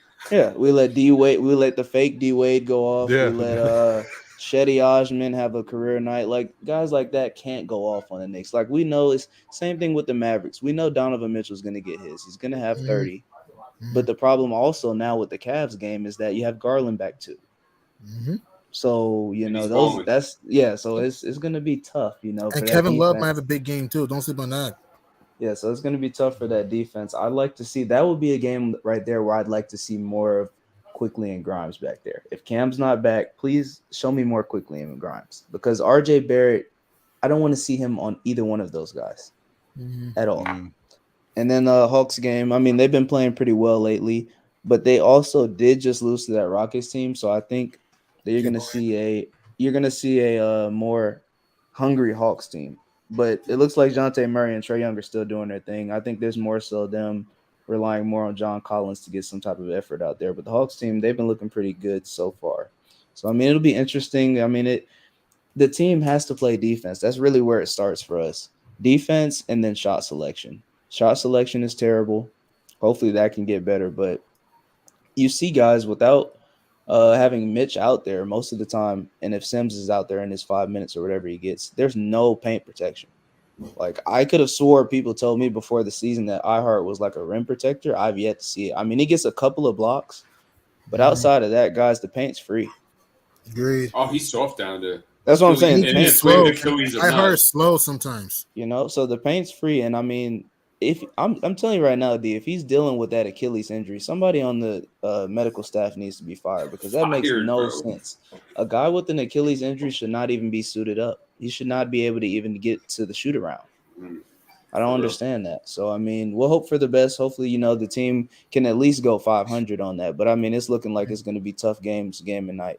So, yeah, no, I agree. I hear you. That definitely doesn't look good. Definitely does not look good. Shout out to the chat real quick before we get over to Jay Boogie and his thoughts. Shout out to Long Island Sound in the building. Salute. Good to see you. Also, Quiet Money is in the building. Good to see you, my brother. Always a pleasure. Canal Band Lauya in the building. What's good? And last but not least, if there's, like I said before, if there's anybody out there that I may have missed, understand it's not for lack of trying. Just a lot going on in the chat. May have just overlooked you, not on purpose. But also shout out to the man himself, man, Ron Cleveland in the building. Man. What's good, brother? What's good? Jay Boogie, what's your thoughts on these next 6? Sunday, first game up. You ought to feel like, you ought to feel like, yo, we blew that game with y'all. You coming in our crib. We gonna bust y'all up. Revenge time. But then again, I got that dude coming in. Remember me? I'm the number 2.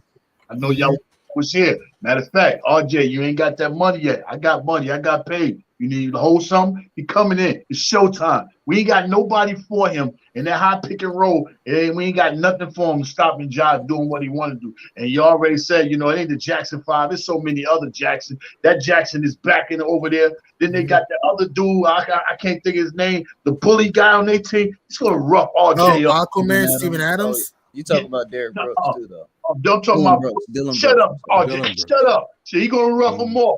You know what I'm saying? So I look for us to take an L with that. Detroit, I normally don't do this type thing. Detroit is going to shock us. In their building, they're going to shock us. And right after that, something might happen after that game. I'm going to put that out. We already know what's going to happen with the Greek. Ain't nobody stopping him. Ain't nobody getting in his way.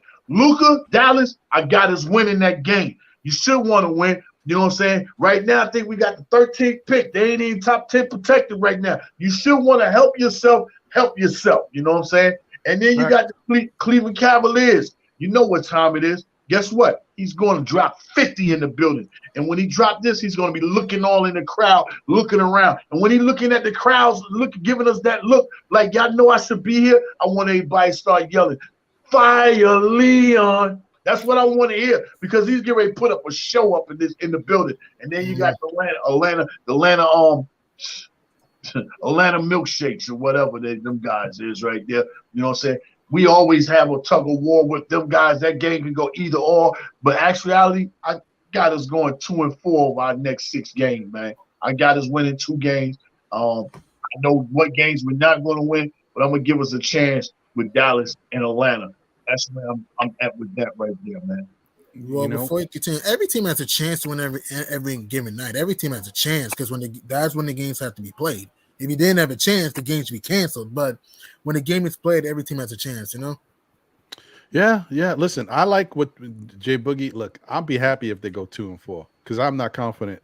But I'll be happy if they go 2-4. Show me something. Win the game that you're supposed to win against Detroit, and then steal one of these other ones. Dallas might be one of those that JB comes out and they figure out a way to stick it to his old team. They might be a little added something there. Hopefully that's the case. Whatever, just steal one of these games. Really, they should be able to win 3 of these games. They should be beating up on Detroit. They should win one of these games that we're not expecting, and they should definitely beat up on them damn Cavaliers, because that was bad what they did to them. They should come out with a better defensive effort. Mitch be there. Take Kevin Love out of this game. Don't let him get them easy threes, right? Actually, take all of them off the 3-point line. None of them easy threes. If they're going to score, they're going to score in the paint, and we're just going to see how it goes down. That's what they should be. They should be doing that with everybody they play. But that's another story about our defensive setup and what Tom Thibodeau is doing out there. So before we get to D's World of Hoops with his thoughts, just want to say shout out to everybody in the chat. Thank you for rocking, man. Smash that like button if you haven't already, on your way in, on your way out. We appreciate it. We got a great panel, man. Show your love for everybody up here. And Ron Cleveland said something.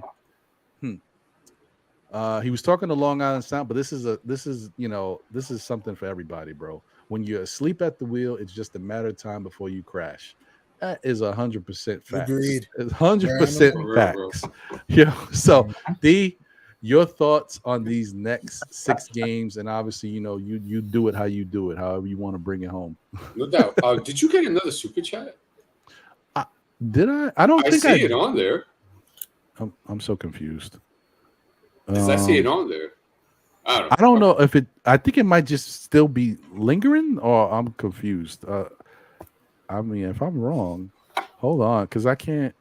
YouTube got to do a little better job of kind of doing that. Oh, because you could have clicked it and it still could have remained there. Type of thing. Okay, yeah. No, I think it's just still out there. I think it's just clicked.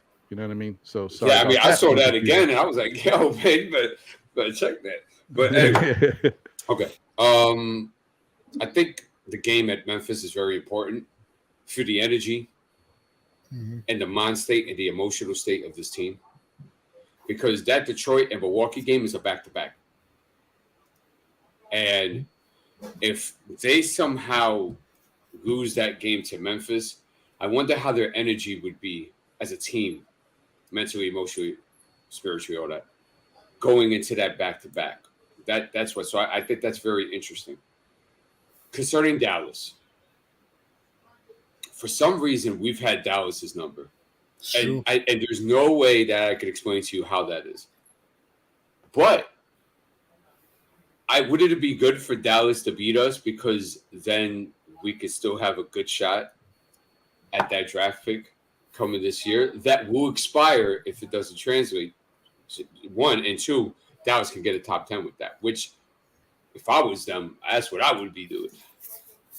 So would that be a good thing that they beat us? I don't know. Yeah, I think how it fits, shakes out. I think, Dallas beating us actually is more beneficial. Yeah. But anyway. Okay. But any boohoo. Yeah, any boohoo. Right. But and with Cleveland's going to be tough. Atlanta's going to be tough. Milwaukee's going to be tough. Detroit, last time we played, right? Didn't that game go down to the last couple of minutes of the fourth It did. quarter? Unfortunately, yes, and it shouldn't have. It should. Yeah, and Burks had a 3 at the corner. Would have sliced and dice lead to a 3, and who knows how the game would have turned out. Yeah. So I'm not going over that like that's a gimme. Nope, it's not. It's not. So we got a very tough 6 to 7. It's funny, Ron, because yesterday on the show I did the Knicks 9. I think I went into the Charlotte game, and then I was wow. This could be trouble here. But I think best case scenario, this team is going to be at where I've had them throughout the whole time. They could be meddling around that 500. Maybe at best case, a game up, 2 games up, but I could really see it about 2 or 3 or 4 down at the end of the year. They're going to be playing up and down, night and day, bipolar. I think that's just what this team is. It's because it's just what they are. There's nobody besides Jalen that could really get his consistently like that, effectively, and be able for the team to to thrive off that. Unfortunately, Jalen Brunson's 6'1", not 6'4", 6'5". It'd be a totally different story if that was the case. But I don't see anything changing from what I've had it and from what I've seen. In worst case, I could see Detroit and I could see Dallas because we've had their number. But besides from that, you're looking at what, 2 and 4? And you said you'd be happy with 2 and 4, as you said. I mean, at this point, listen. Well, from what I've seen, look, things. You the way they're playing, I guess I would be happy with 2 and 4. I'm happy with the fact that we got 3 out of 2 on this West Coast trip. Like, it's incredible to see them do anything in a successful manner, an above 500 manner, with what we're actually seeing them do on the defensive side, not the offensive side. Offensive side, they got some issues, but they are scoring points. But it's the defense is ridiculous. It's so like, how did we go from Fournier is a turnstile, Kimba's a turnstile, to the whole team being a turnstile? Horrible. The hell happened? And a question for y'all, because I know you got to leave, so this is a good question here. If most of us, and I know most of us, so I'm not sure about everybody on the panel, but if we're in agreement that the front office should get the boot, right? And we want to start over for the beginning, right? And we want to see him start from the ground up and just develop it all over again. Don't we want him losing these games so that can come to fruition? I'm just saying. Am I wrong in that thinking? Am I not being a true fan or anything of that nature? What do you guys think about that? Well, I'll just say, like, yeah, I mean, that's in essence, you kind of want them to lose these games so that they could, one, those draft picks look a lot better. 2, it shows that things are not going in the right direction, and there's going to have a change has to be made, maybe across the board. So, yeah, I mean, look, if you can deal with if James Dolan can deal with whatever's going on out there, like if he's so removed from the team that he's like, listen, this is what I put in place. I gave them the keys. I'm gonna let it play out, at least for the whole season. See if he's okay with that, then yeah, maybe nothing happens, and we just watch this whole dumpster fire thing happen throughout the whole year, and the Knicks just are what they are. And at the end of the year, maybe someone will step in and say, okay, now we got to make a change. Because that's the chance too. And on the outside of it, maybe there is somebody advising James Dolan. Look, wait, guys, 1 second. I know this is more so breaking. So I just saw this. Jalen Brunson is questionable with the contused right quad. Well, was that from the other night? I think it was. I think it's layered on. You know what I mean? Oh, yeah, when Pogashevsky fell on his leg, yeah. And they said he didn't practice. No, Muscala. Yeah, it was Muscala. He apparently didn't practice this morning with the team, guys. If he's out, we might get blown out tomorrow. If he's out. And listen, that guys, he goes, out there, he gives 110%, whatever the cliche is. We see him, Jalen Brunson goes, incredibly tough out there. So he also throws his body around. He takes charges and all this stuff that's been happening with him. And then the fact that, we've seen him take these falls. And then that one was tough because, Muscala fell on the back of his legs when his knees went into the thing. Like Muscala's basically his whole weight fell on his legs. Right. So that did not help. So he probably fell right into his calf, and that's one thing. And then his knee and his shin hit the the court, and with that weight on it. And then I think he took another tumble yesterday at some point, and he kind of grabbed his knee or whatever, or his shin. Maybe it was the shin he grabbed. So yeah, he's a little banged up. That's not helpful, but I think he'll be okay. He might just need a little rest, but that's not good. And you remember the All-Star game that we had, and they was able to put Pat Ewing, Charles Oakley, John Starks, Michael Jordan, and Scottie Pippen on the floor. We have not had a guard make the All-Star game since John Starks. As far any injury, I can't say right now we got an all-star guard. You know what I'm saying? And the thing about it is because it has nothing to do with the coaches, but now they do the, the odds even, you pick, I pick, you choose, I choose. One of them guys is going to respectfully grab Jalen Brunson just on his heart. And that guy, he don't even have to practice. For what? Yeah. Nourishing my body for what I get beat up every game. And he brings it. That is our heart and soul right there. So, you know what I'm saying? When it's time for All-Star break, make sure you get them votes in and everything. You know what I'm saying? Don't just let what's going on with the team. We waste what Jalen Brunson is giving us. Because could you imagine? I'm going to say it twice. Could you imagine if he was not on this team? Let's think about it. We already be in top 3 considerations for the draft. But of course, again, we know we wouldn't get no number 1, number 2 pick because we are a sold out franchise where we don't need a number 1 pick in the eyes of the NBA. I say it all the time. Until they start putting their hand in that popcorn machine and let me see it in my face instead of you going behind that closed door and then bringing me out the results on what you want it to be, I think it's always going to be rigged. Because you can't tell me Cleveland, when LeBron left, they didn't give him that number 1 pick.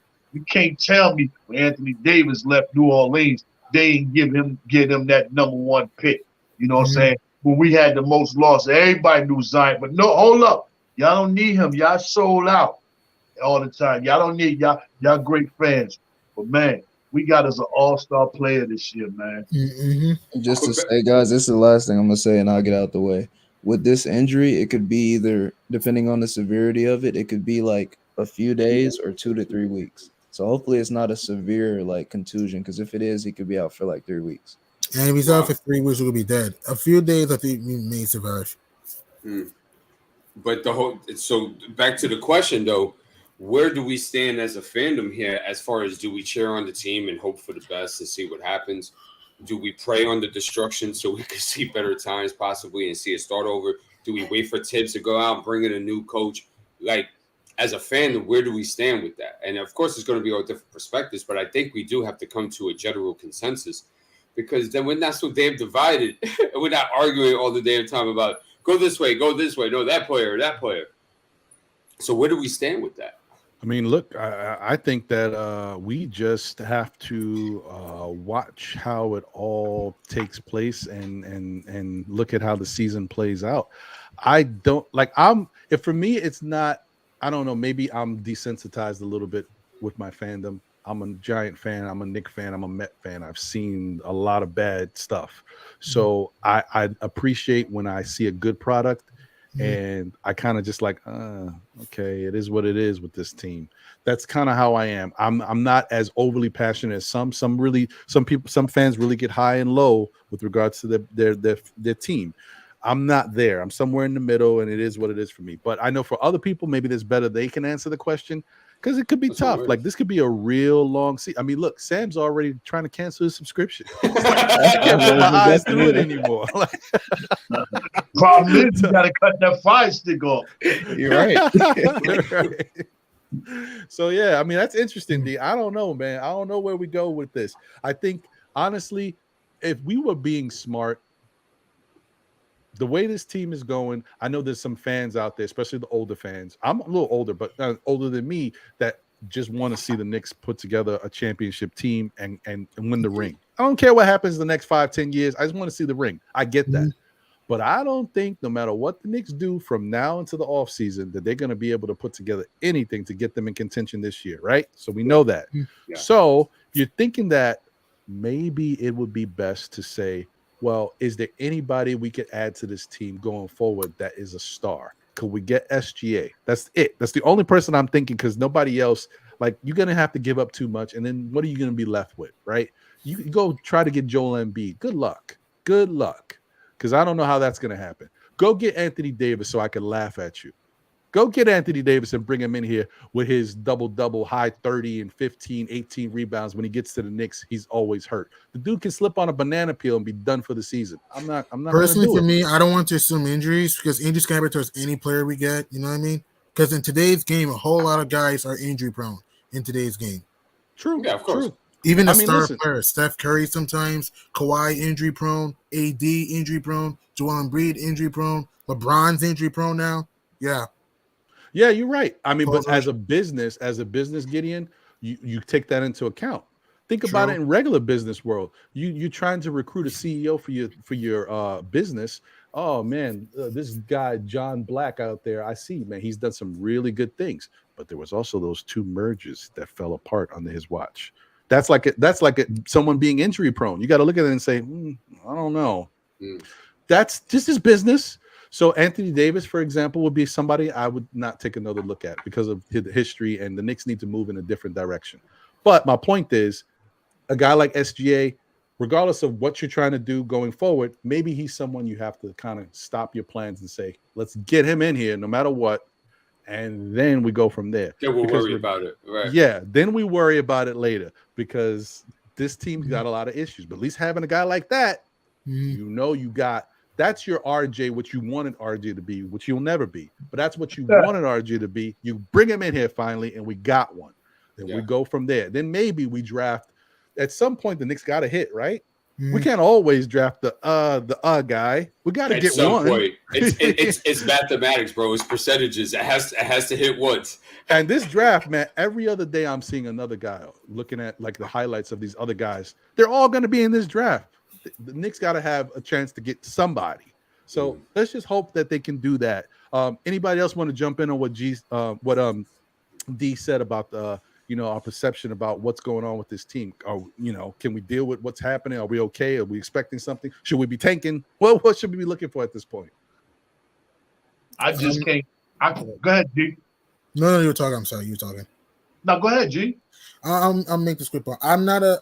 Personally, for me, I don't respect tanking. I'm not a tanking type person. For me, yes, I know you get some talent from the draft, but you don't know for sure how they're going to look when they're in the league, though. So, like, example, the Cavs tanked. They got Anthony Bennett, and Bennett was a freaking bum. So, look at the Sixers. They tanked for years. Where have they gone? Second round now. They've not even been to a but they've hit on a player each time, though. Superstar is what he's saying. Yeah. I mean, yeah, I know, but what I'm saying is that tanking doesn't guarantee success. That's what I'm saying, though. So it's like, I'm not a big fan of tanking. You know, I wanna win. I know we're not gonna win every game, but personally, for me, I'm not a guy that's gonna root for my teams to lose. You know. Yeah, no, I hear you, but the only thing I would say to you, G, is that with regards to Philadelphia, the tanking actually did work for them, and they put together a very substantial product. The only problem you may say is outside of drafting, they may have not hit so well with the free agents that they brought in. They could bring in the personalities, the guys who are supposed to be the big name, but it's not necessarily the great fit, as far as building around players. That team with, bringing in Maxey was a very good that was move. a good move, yeah. Getting Joel Embiid, fantastic. Even Ben Simmons, before Ben Simmons ran into his problems. But then you bring in James Harden. Why? I get it. Daniel Rooney, whatever his name is. I know the connection. That wasn't a good move for that team. You have to look at what is our issue. Do we not score? No, we score. Do we not play defense? No, we play defense. Every year, you're one of the top teams in the regular season going into the playoffs. What do we need to get us over the hump? You thought it was James Harden? Come on. I don't know. I'm just saying, guys, like there's certain teams, they got it. you could figure out a way to kind of do things, but that was the wrong move. Oh, and shout out to Jiggaman Porto in the chat. Thank you, brother. I know this is your first time being in the Still Knicks fans chat. Salute to you in the show, the DJ Sports Network. Fantastic. Shout out to my guy, Knicks Morning Brew, Project Nerd, a.k.a. Heck, in the building. Salute to you guys, man. You put on a really great product.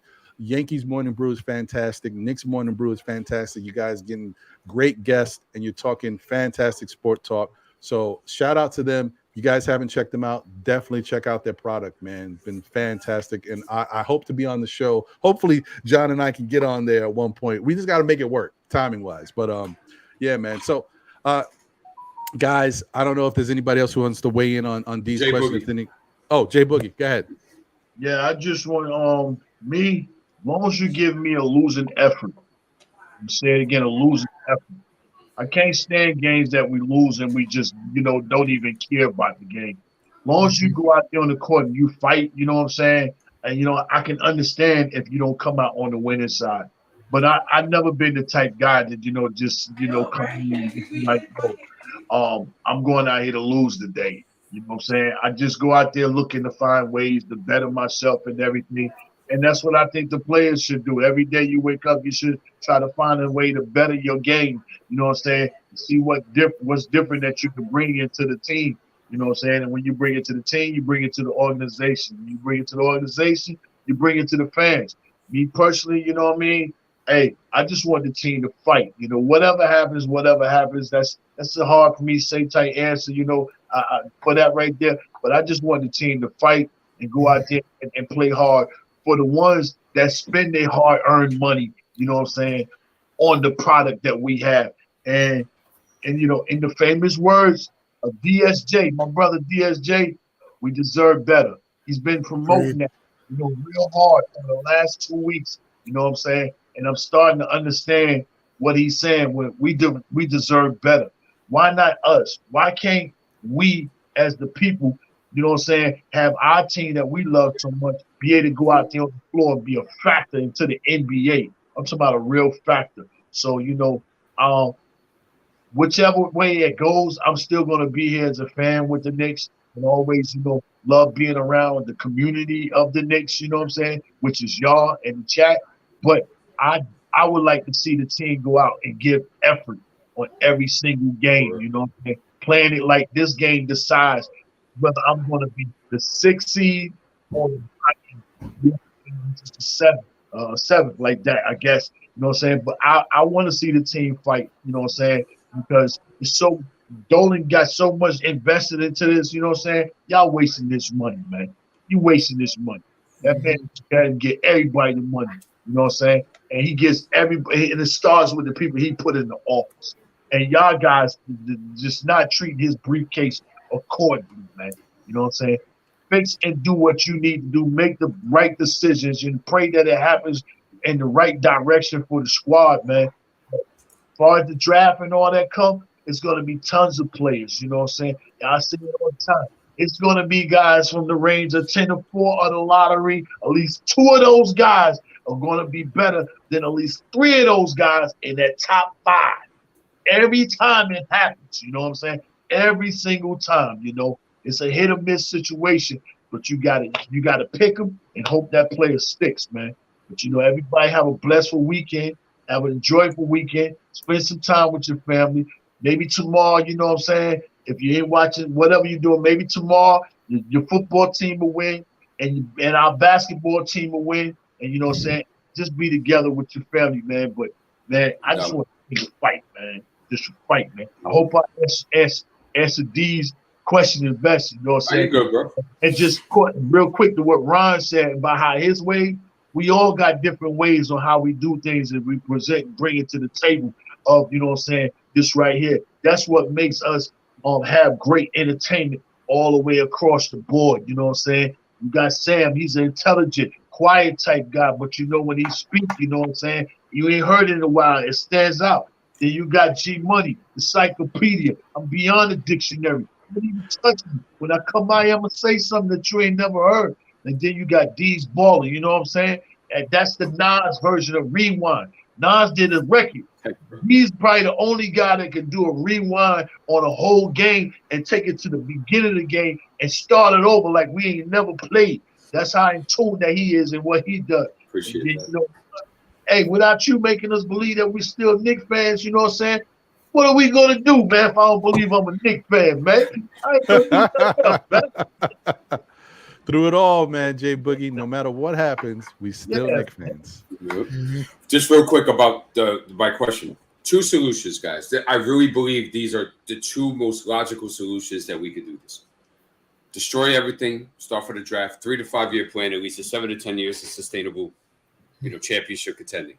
If you're not patient for that, what you can do, we are the second most value franchise in the league, bro. Just get whoever, bro. Just throw it. Forget about the capital. Forget about the cap. Get the guys. Then when you get the guys, then you get some low maintenance guys for like $2 or $3 million a piece, okay? And you call it a freaking day. A 3 to 5 year plan that will lead to at least 1 championship, and then everybody shuts up and stops complaining online.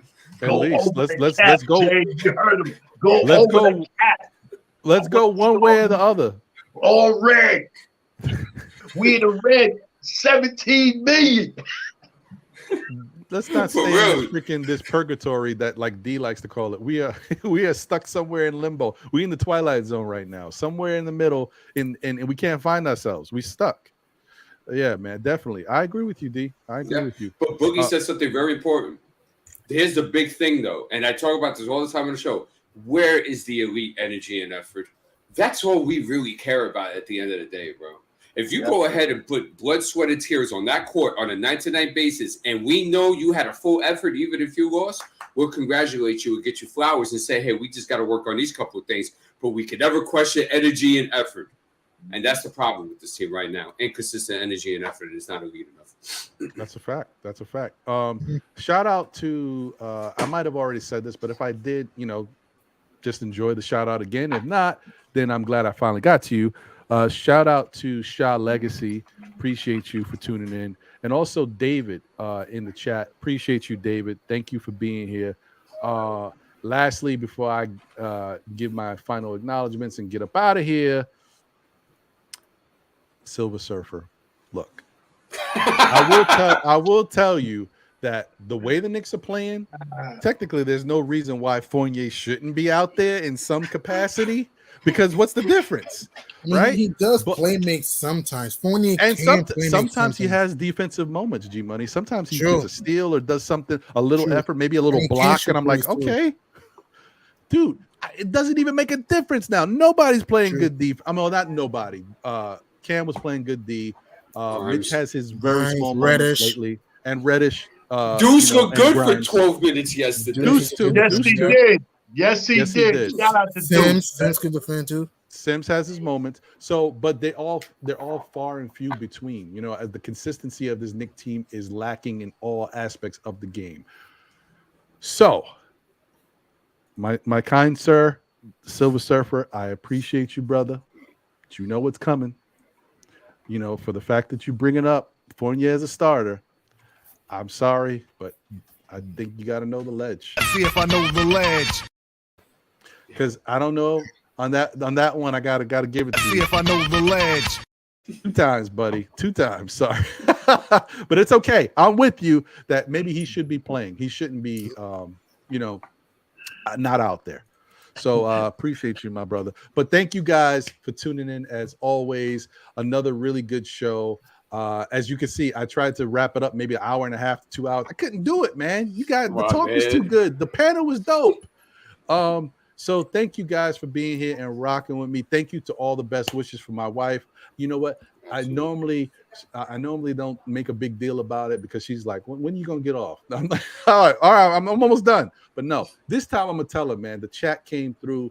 They showed their love. They want wishing you the best of health, and hopefully you get better. I'll definitely share your support with her, and hopefully it helps build her spirits. So thank you guys so much. Appreciate you. Thank you for all the and I'll get that down, G Money. Thank you for everybody and all the generous super chats. Appreciate the love and support. I can't tell you how much that means to the channel. Thank you to the new people who have tuned in and are subscribed.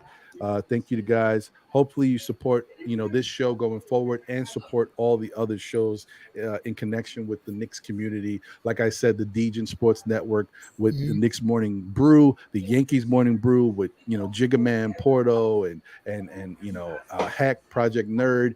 Also D's World of Hoops. Speaking of D's World of Hoops, before I get into my last bit of everything, D, when are you coming on next and what time? Okay, so tomorrow's our pregame at 12 against the Memphis Grizzlies. We're going to go ahead and break that down. And the Giants played on Thursday, if I'm not mistaken. Am I correct on that? That is correct. No excuses. All right. There you go. There you go. But seriously, we're going to break that down. We're going to go over team rankings and stuff of that nature. We'll go over some new themes and stuff like that. We're just going to have fun, talk basketball, break down this game, and come to a solution of the best way that we can win tomorrow. So thank you for that, Ron. 12 o'clock tomorrow, pregame. I'll be in the chat after I get these fantasy rosters together. That's the only thing I got to do. I'll be in the chat rocking with you, baby, my brother. Appreciate you, bro. I got some mean teams out here playing. Woo, wait, what?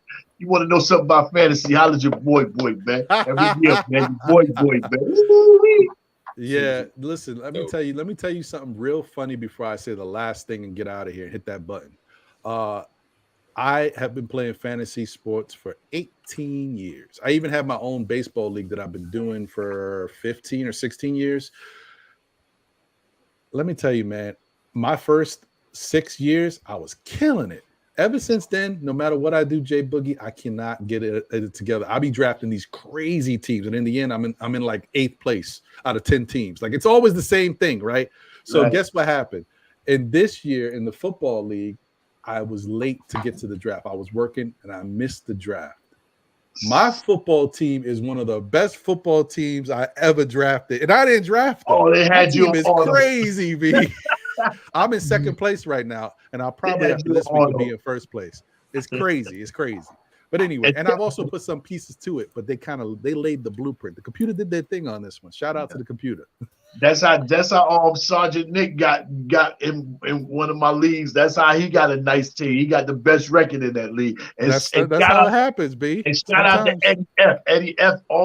Always be out thinking me on something sometimes, man. Be in my way. Eddie F, man. He rocking too, man. And he got a great league too, man.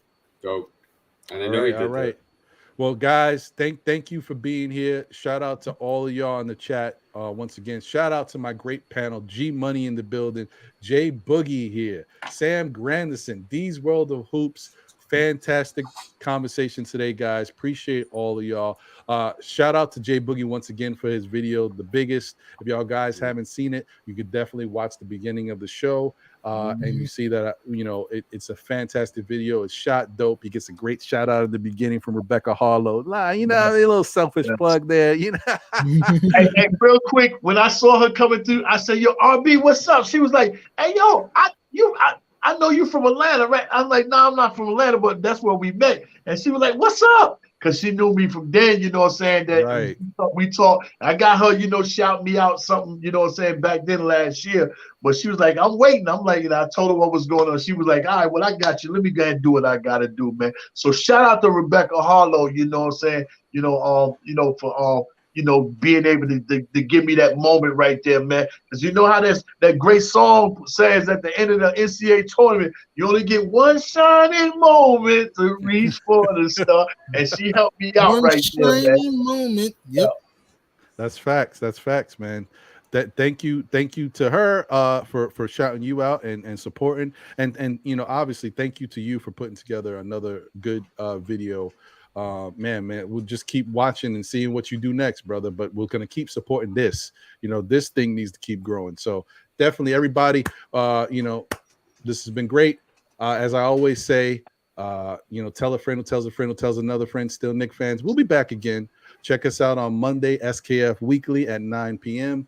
On Thursday on the Nothing But Knicks Network for the NBA Report at 8 p.m. And then back again on Saturday at 11 a.m. For Know the Ledge, man. This has been great. I appreciate y'all. I'm out of here. You guys enjoy the Peace. rest of your Saturday. It's beautiful weather. We're still getting this climate is crazy. This is like El Nino Square or whatever. I don't know what it is, but enjoy it, man. Take care, y'all. Okay, peace, y'all. It's been real. Peace, DC.